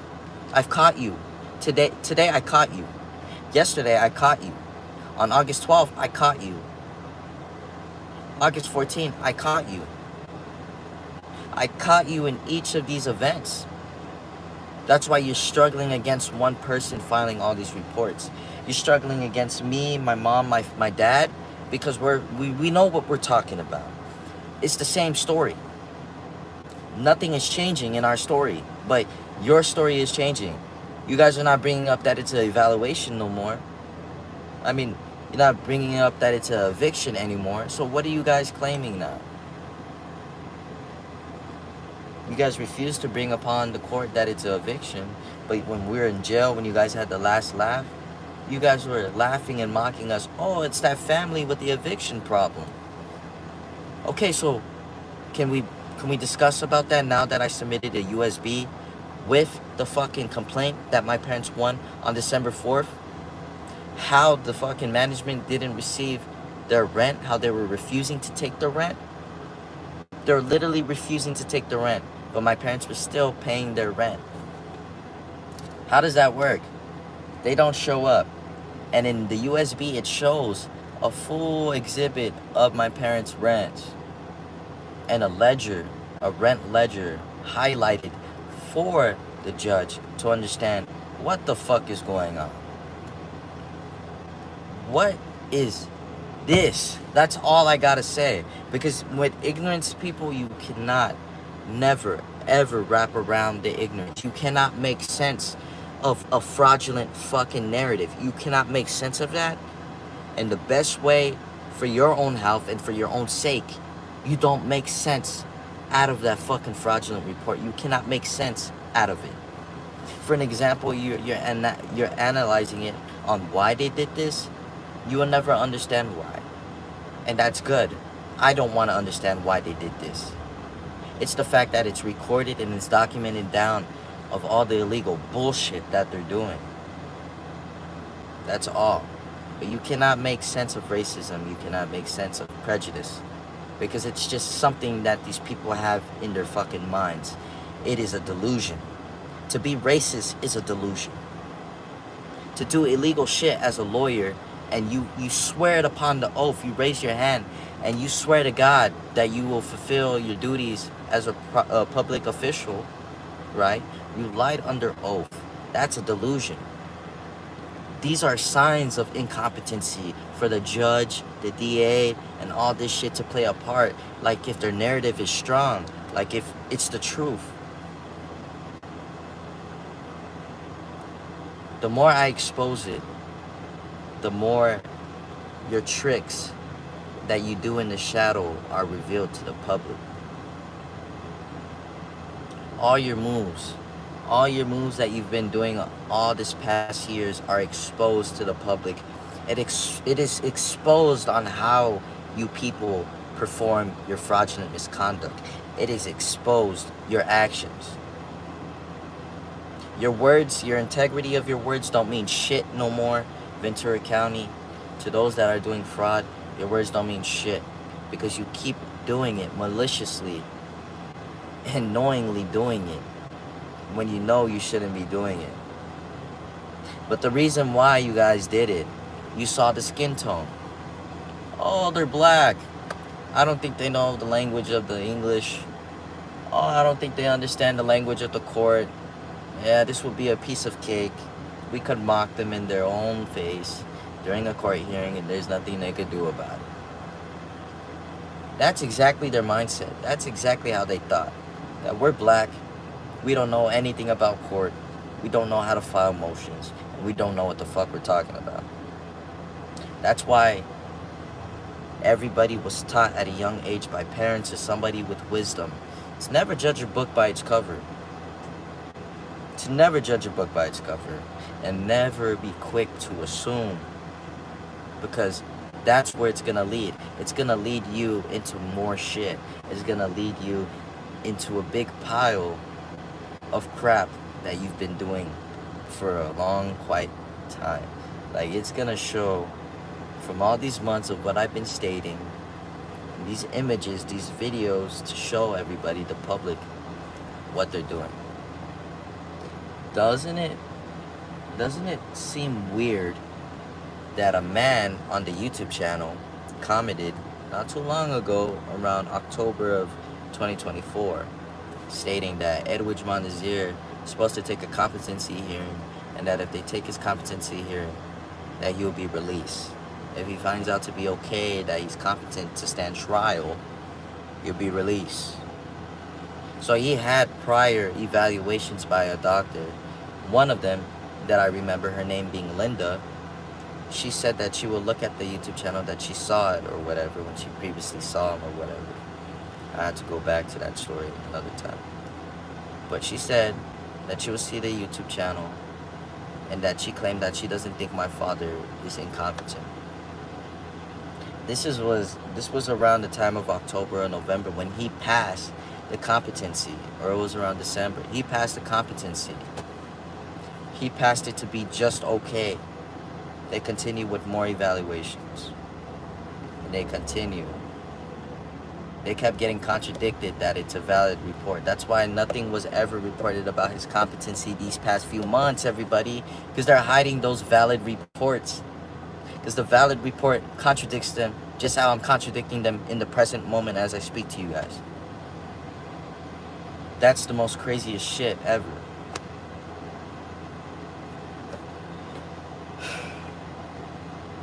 It's tiring, everybody.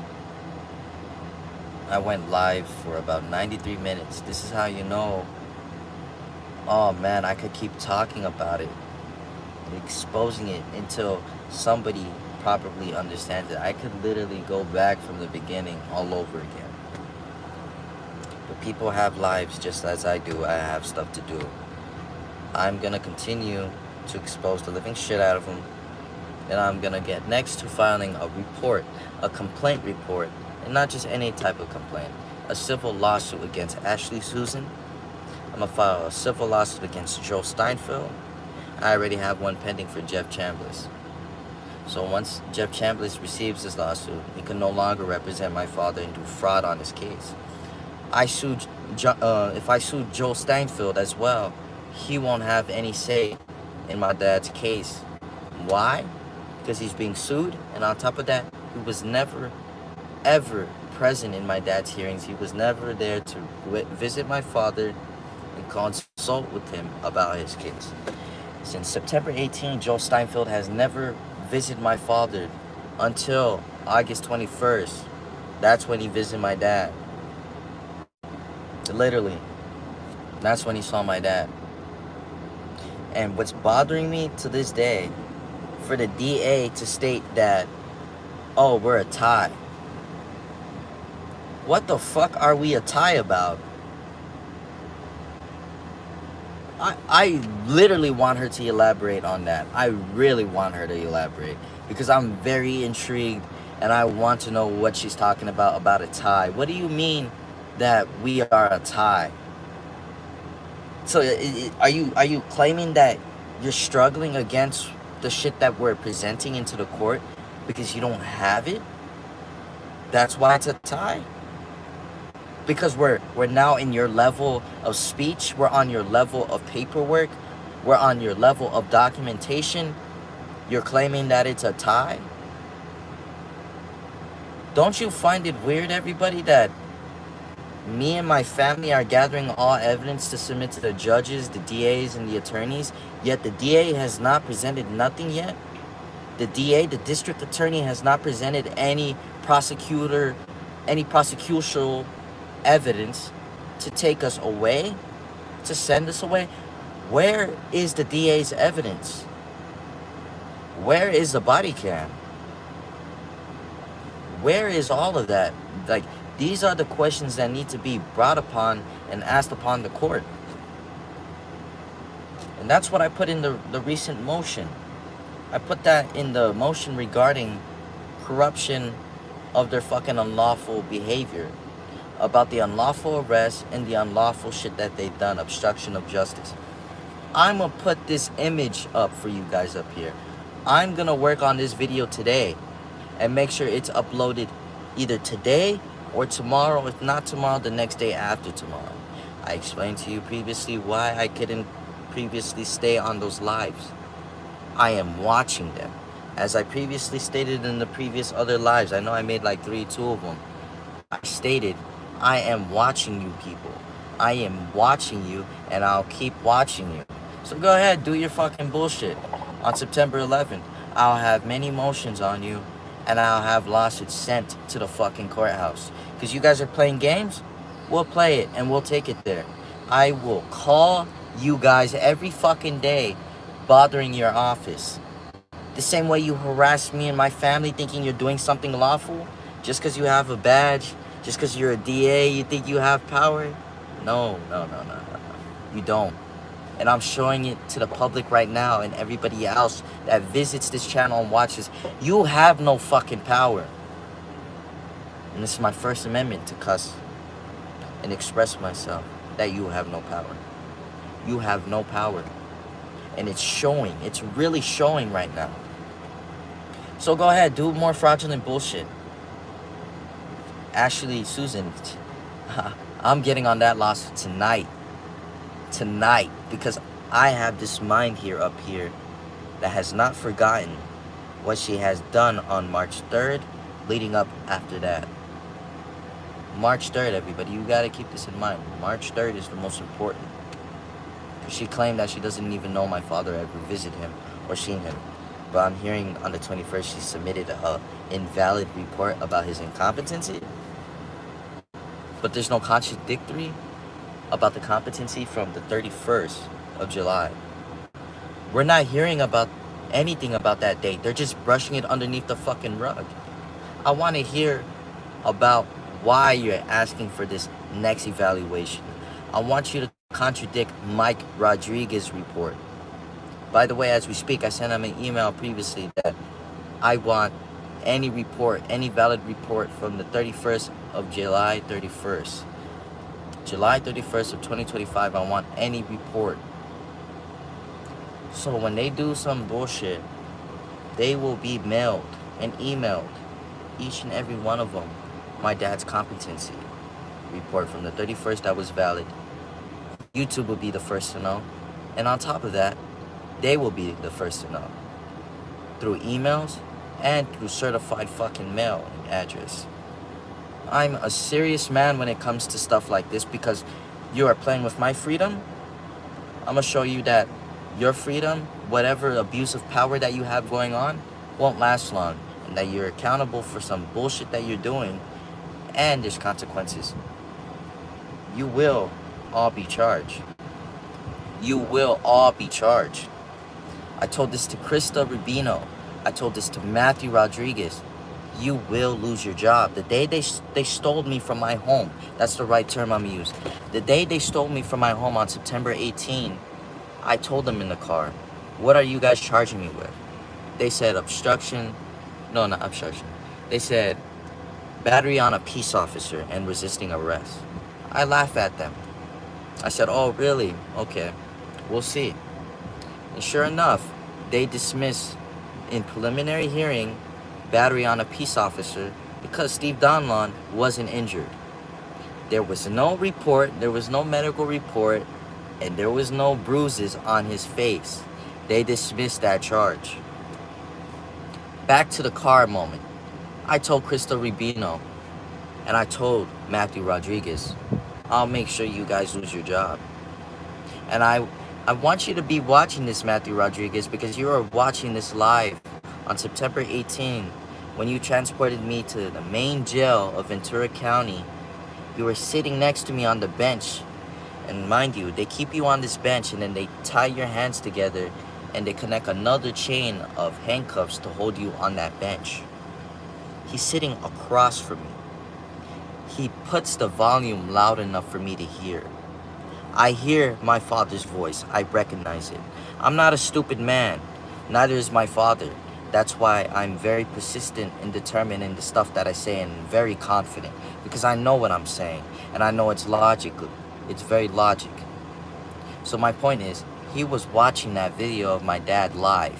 When they were there to kill him. That live video, the title, They Are Here to Kill Me, you'll find on the YouTube channel. Mike Rodriguez was watching it. And then when I told him, is that my father in the video? He acts all surprised looking at the video. Oh, I don't know what you're talking about. So you have the audacity to do some illegal shit and then mock me in my fucking face when I recognize my own father's voice when he's asking for help to the public and the viewers on the YouTube channel.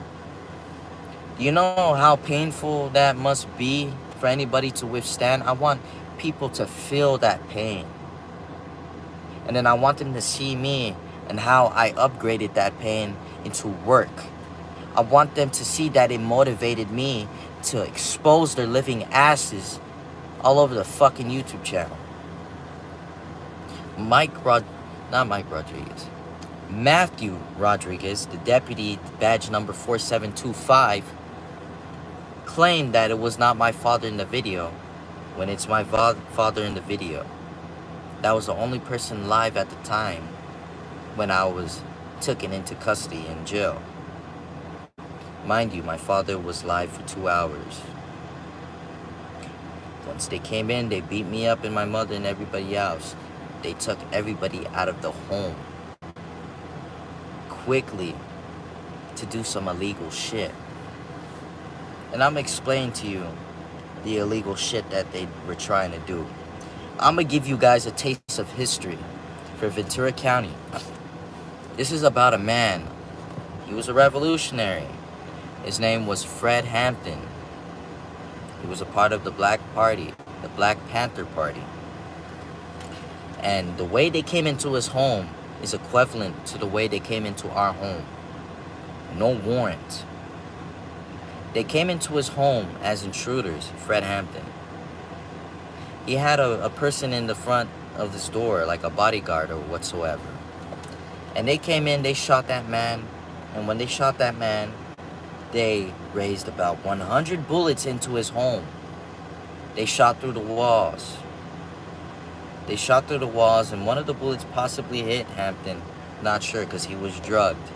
They drugged him when he was laying in his bed. Can't get up. Can't even hear the gunshot fire. They were notified, the cops were notified that there's a pregnant woman in the home to stop the fire. So eventually, after 5 minutes of gunfire, they stopped. They stopped and told everybody to get out of the fucking room with their hands up.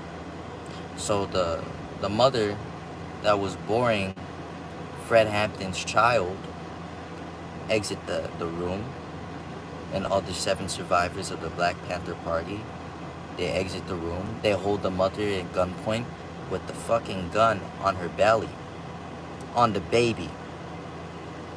You understand this shit? Then they went into the room where Fred Hampton was drugged and unresponsive because he's drugged. He's not conscious. An officer puts 2 bullets to his head and then claims he's good as dead now. They were so happy when they killed that man. They were super happy. And it breaks my heart how they did that shit to him. They drugged him and killed him in his own home and made it sound like it was a standoff. The Black Panther Party only had shot 1 gunshot. The fucking Chicago County Police Department shot 100 rounds in the home. They were later sued. And what they said, that it was justified that they killed him. It was justified that they killed him. The thing that is equivalent from his story to mine, they barged in, they broke in with no warrant. Shot my dad, quick to shoot. Quick to shoot. No negotiation, no talking about where the warrant is, no nothing. They just shot my dad. My father did the smartest thing to go into the room and go live. Now just imagine, everybody, if we're living in the 1960s where phones didn't exist, where Fred Hampton was alive, what do you think would have happened to my father in that room by himself with no live video? And they're doing the most illegal shit now, and we're all seeing it in public. We're all seeing it with our own eyes. They're doing illegal shit. What do you think was gonna happen if my father didn't go live? They would have murdered him. They would have murdered him, everybody, and it's just as that. If you go back to the live when they pepper sprayed my father, I want you to go back a few seconds back. You could hear suppressed weapons being shot. Suppressor weapons being shot. And then there's a footage that they have their guns out. They're not showing this footage. They have their guns out waiting in the hallway. The whole time my father is live. That whole time they could have present the fucking warrant. Why didn't they present a warrant? Because they had no business being there, everybody. Just how they had no business being in Fred Hampton's home. The crazy part about Fred Hampton, his appeal was denied, and he was supposed to go back to prison on December 6th. They came to his home December 4th. December 6th was the time date where he turns himself in, or when a warrant is publicly active for him to go to jail or prison. On December 4th, 1969, they assassinated Fred Hampton in his own home. They assassinated him. They didn't want him to go to jail or prison. Why? Because when you go to prison as a black man, you take a good look at Huey P. Newton and Bobby Steele. These men went to prison, but they already expressed their message before they went to prison. And what happened when they went to prison? They gained popularity. They gained popularity. They didn't want them to be famous and known for their works. They didn't want Fred to be the next Malcolm X or fucking Martin Luther King. So they killed his ass. It's scary that I know this type of truth. It's scary to know this type of truth. But just know, I didn't cause it. I'm not here to brag about this shit. I'm here to talk to you people the truth about my own freedom and my family's freedom. Because I have a feeling they're gonna come up with something. When they know that they're losing and they can no longer deal with it in court issue, they're gonna come and try to target us individually. Possibly even kidnap us or make us disappear. Because we know too much. The YouTube knows too much.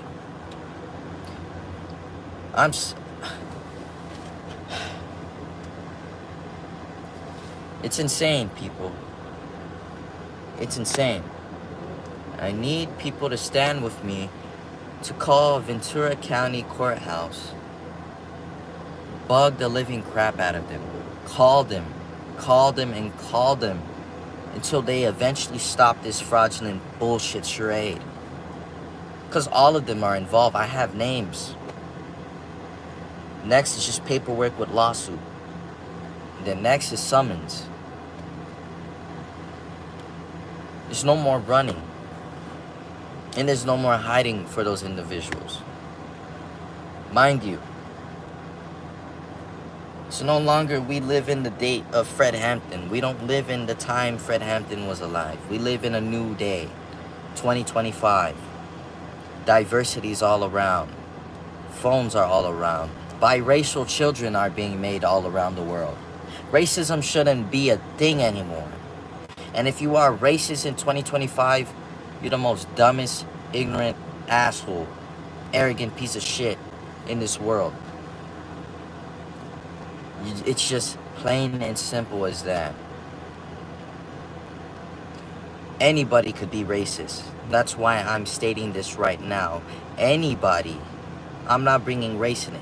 Anybody, meaning any human being that is racist in 2025 is as dumb and ignorant as shit. That's just that. I'm not picking a side. Just how Fred Hampton is not picking a side. He wasn't just looking upon black people to be better or bigger again. He was looking upon all people through poverty. He was looking at white people. He was looking at yellow people. He was looking at all shades of color. He was against police brutality. And we need more voices. We need more voices in today's time. We need more voices to speak upon stuff like this. Fred Hampton was a brave soul. At the age of 21, he met his faith. He fought for what he believed in. And this is one of the craziest quotes. He said he doesn't believe he will die of a natural heart attack. No. He doesn't believe he will die in a car accident. No. He believes he will die for what he was born to do. He believes he will die for what he has to do, which is fight for the people. You could look this type of information up. That's why we have the internet. That's why I say to be racist is stupid. It's the most arrogant, ignorant shit ever. So look about Fred Hampton and his quotes. The ones that I'm telling you guys about. You'll be familiarized with it, with his own words. May it ring through your heads. Respectfully. I am fighting for equality, everybody. I am fighting for the people.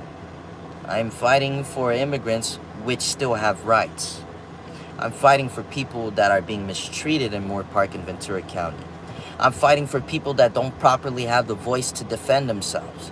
I'm fighting for people that don't have the right logic to defend themselves. But when you come across this account and you find this logic, may it help you and bless you. So when you come across illegal, fraudulent, bullshit, corruption like this, you know how to fight it.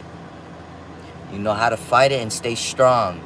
Because I tell you this, jail cannot destroy you.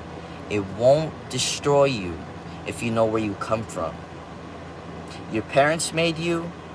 Your mom, your dad made you. Those are the only two people that could break you. No one else in this world could break you besides your parents, for they had made you. So I want everybody to know that nothing is impossible. Jail didn't show me the impossible. Jail showed me the possible. I had a cellie tell me, because he saw me stressing all the time. I was panicking. I was scared. They took my cats. They took my family. I didn't see this as real. I thought it was a dream. And it's sad how most people see it that way. The majority of the time, they end up going in the route where they lose their mind. But me, I gained my mind through patience. My cellie told me, when you're in jail, there's nothing you could do. Right now, the best thing you have to do is just relax and keep your mind calm. So that's what I did. I didn't give them a reaction. I hold myself. I hold myself because I was the only person for myself there. I'm the only person there that held myself and uplifted myself in there. So when the time came, he told me, when the time comes, that's when you strike. That's when you do everything in your power that you have to do. And when I got out of jail, I saw many opportunities. I saw my power. And my power is my voice and my writing legal matters that I have in motions, my lawsuits, and future soon-to-be lawsuits again against Ashley Susan, Joe Steinfeld, and who else? Jeff is already pending. Joe Steinfeld. Next is going to be probably Tracy. She's going to be a witness in Ashley Susan's lawsuit. So that's what I'm saying, people. Jail doesn't break you if you only let it break you. So don't let it break you. Don't let little things break you. This talk is not only just about jail. It's about everything. Meaning, you may have a bully. Don't let a bully break you. No. They can't break you. They don't know you. Just how these racist assholes don't know me and my family. They don't know us. They don't know that we know the law. They don't know where we come from. Therefore, they cannot break us. And that's what people need to keep in mind. I thank everybody for watching and listening to my speech, because here I speak about what I know, and only about what I know, and only the truth. That's just that. I'm pointing out their wrongs and the obstructions that they're doing. It's too plainly open. And for these 15 viewers, the people that are watching here, I'm going to be making a duplicate, adding details of what I'm stating here, so you see the bigger picture, so you may see the vision. Because I have a vision. Just how Martin Luther King said he has a dream, it's not specifically a dream. It's a metaphor about a bigger picture, a bigger idea for the people. His whole speech, Martin Luther King, is basically a vision, but he names it as a dream. See, how I'm familiar on expressing my dream is my vision. So Martin Luther King expressed his vision with that beautiful speech somewhere in the 60s, how the world would be a better place and everything would be diverse, that he wants things to be brand new. He doesn't want discrimination or the same hate that was done to us black people and any other people of poverty in the 1960s. There has to be a change for something like that, everybody. People have to realize we are all one individual being, just with different minds. That's why there's a quote, different minds think alike, or great minds think alike, right? Because we are all the same. The only thing that makes us different from our appearance is our hair, our culture, ethnicity, and that's about it. Our skin. But if I were to cut myself right now, metaphorically speaking, you will see blood. And if you were to cut yourself, metaphorically speaking, you will see the same color blood. Red. So we are all a part of one. We are all a part of one. And for the DA to say that we are a tie, that just proves my point that they're losing. They're struggling right now. I have not seen hateful comments in a minute. All I be seeing every time I go live is the hateful comments right here when I go live. For an example, someone said, "I'm behind you." Like, what type of comment is that?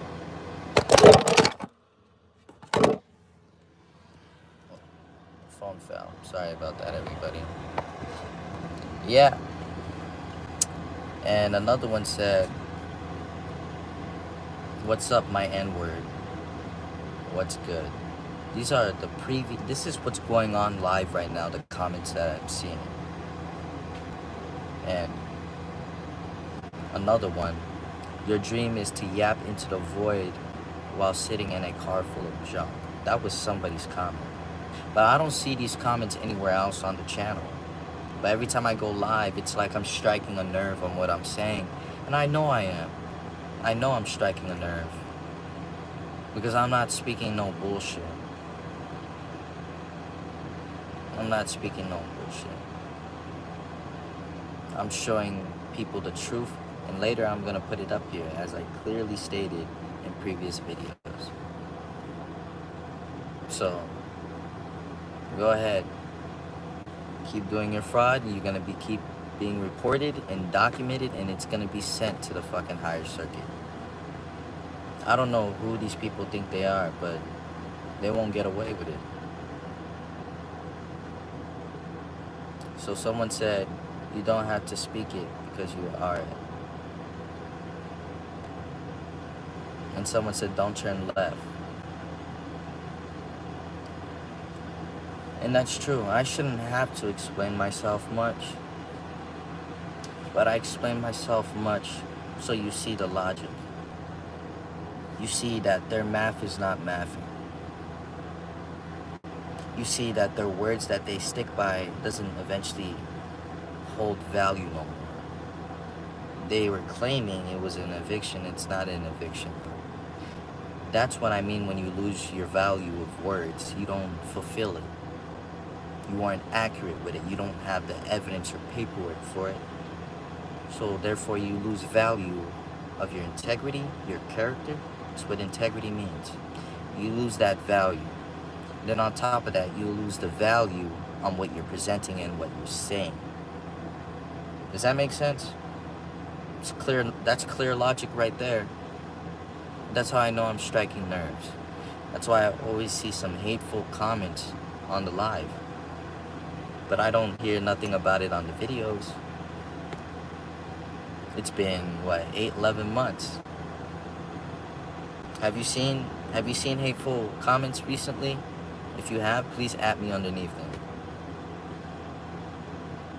And Kamala Harris, as I previously stated before in the live, right? I believe politics is a part of one, meaning both sides, meaning the Republicans and the Democrats. One wing is the Republican and one wing is the Democrats.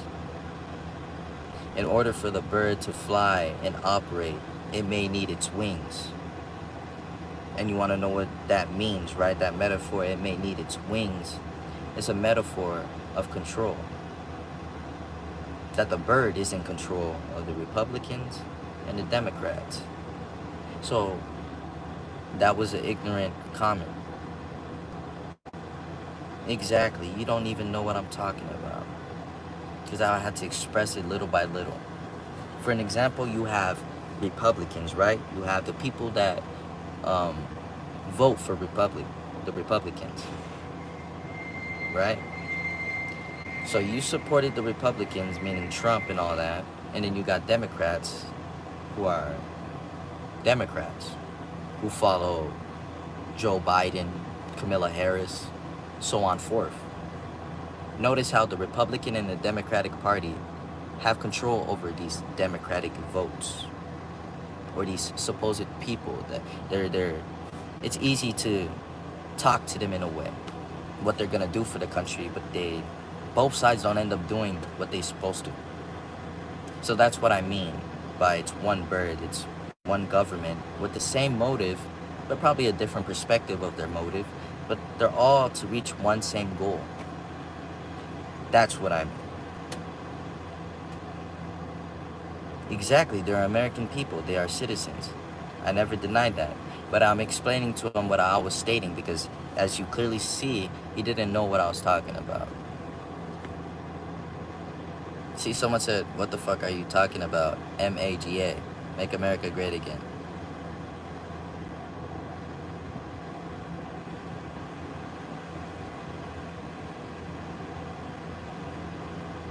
It's ridiculous, man. Make America great again, you say, right? The same America who allowed the Twin Towers, right? Right.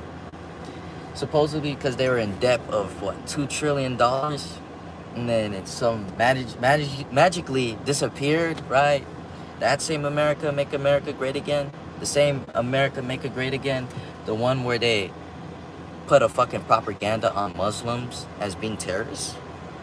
Oh, shit. When you actually truly learn about other history and other foreign countries, Muslims are a part of Islam, a religious group. Therefore, they were teaching America to racial profile or stereotype Muslims because of the incident of 2001, where the CIA provided information to Al-Qaeda to hijack those planes. That's the terrorist group. Nobody in college, I've seen this interview, nobody in college knows the terrorist group that crashed those planes into the fucking planes. It has nothing to do with that was 25 years ago. It's still your government. It's still Make America Great Again, right? It's still Trump that wants to make America great again from the 60s, right? So they all have the same motive. I know I'm not just saying some bullshit, because it makes perfect sense. I wasn't even born, you're right. But the fact that the fucking government, what's it called? The Pentagon was bombed, storing some type of value there. Supposedly it's missing, it's gone forever. The $3 trillion in debt is gone forever. Then they made a whole war, that whole propaganda about Muslims coming to our country, bombing it, so they could justify their reason to go to war to steal their fucking oil. Patterns, everybody. It shows that throughout history, there were scavengers.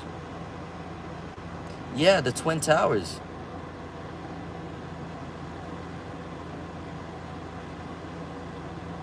You say you know why I got evicted. Elaborate. Everybody should listen to this. Everyone should listen to what you have to say. Your opinion matters. Because I have my facts. I have my paperwork. So explain to me, why do you think I got evicted? Why do you think that?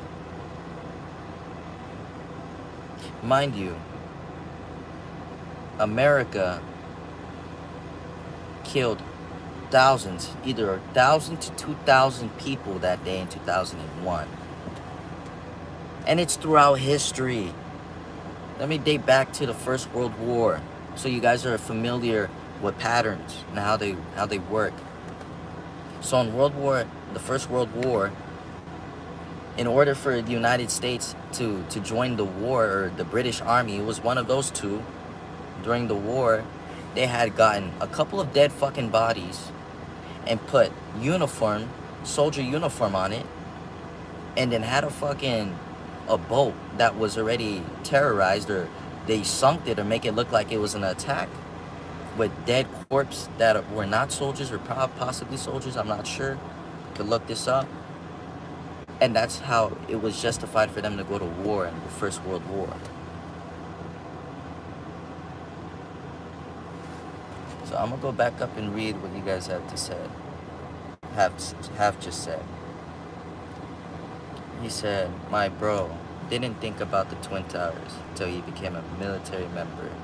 Then he obsessed over the trillion lost that day. No, I've been speculating and thinking about this shit before corruption. Before all this shit started between me and my family. I've been knowing about this story, and I'll be talking about it with friends and family. So, you don't know me, sir. That, like I said, you judge a book by its cover, but you don't know me. That's the most illiterate part ever. That's the ignorance. And the arrogant part is where the entitlement comes, where you feel like you're entitled to come to me with that comment, when you clearly don't. You could be doing something better with your time. Me, I'm here doing this documenting for me and my family's safety. You could be doing something worth your time. Very worth your time. You could be you could be literally capable of possibly doing something right now. It could be learning a new skill, it could be learning a new sport, it could be spending time with the family. You could be doing something instead of spreading a hate comment. That like you claim to know me, but you don't know me.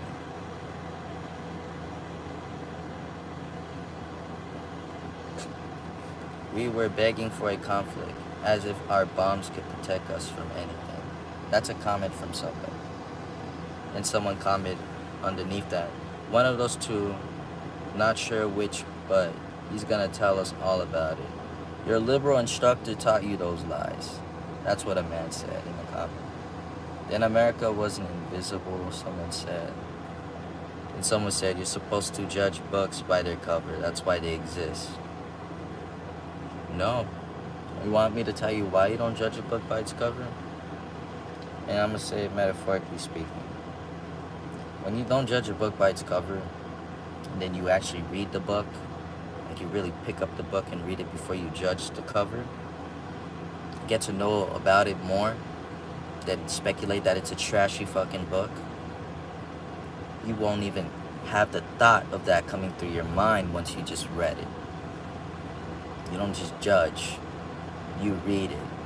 Meaning you get all the information that you need to know in order to give that judgment. Then maybe at the end of the book you could give judgment. But until then, if you don't know shit and you're just judging the book by its cover, it clearly states you don't know and you're not familiar with this incident or events that have taken place. So he said, I'm scrolling through Instagram in my paid off home with my paid off cars, trolling lovers like you for fun. Okay, that sounds awesome if you think. So you called me a loser for voicing my opinion about this corruption. It's excellent. Why do book covers exist? While book covers have titles, right? They also, in the back of the book cover, they even explain what the book is about. So if it's an interest within your curiosity to learn about it, you open it. But if you're, closed-minded, of course you see a book cover, you're gonna be quick to assume a judge. So, yeah. Well, I'm gonna end the live now because there's a bunch of trolls in the live. Like I stated before, I don't see this type of comments down below in videos. I would love people to, the same way they troll me and talk shit and all of that, I would love for them to go ahead and check the YouTube channels, watch them, and actually comment below what you think.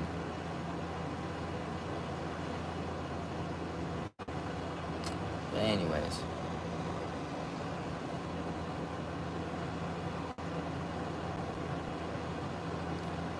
I'm done.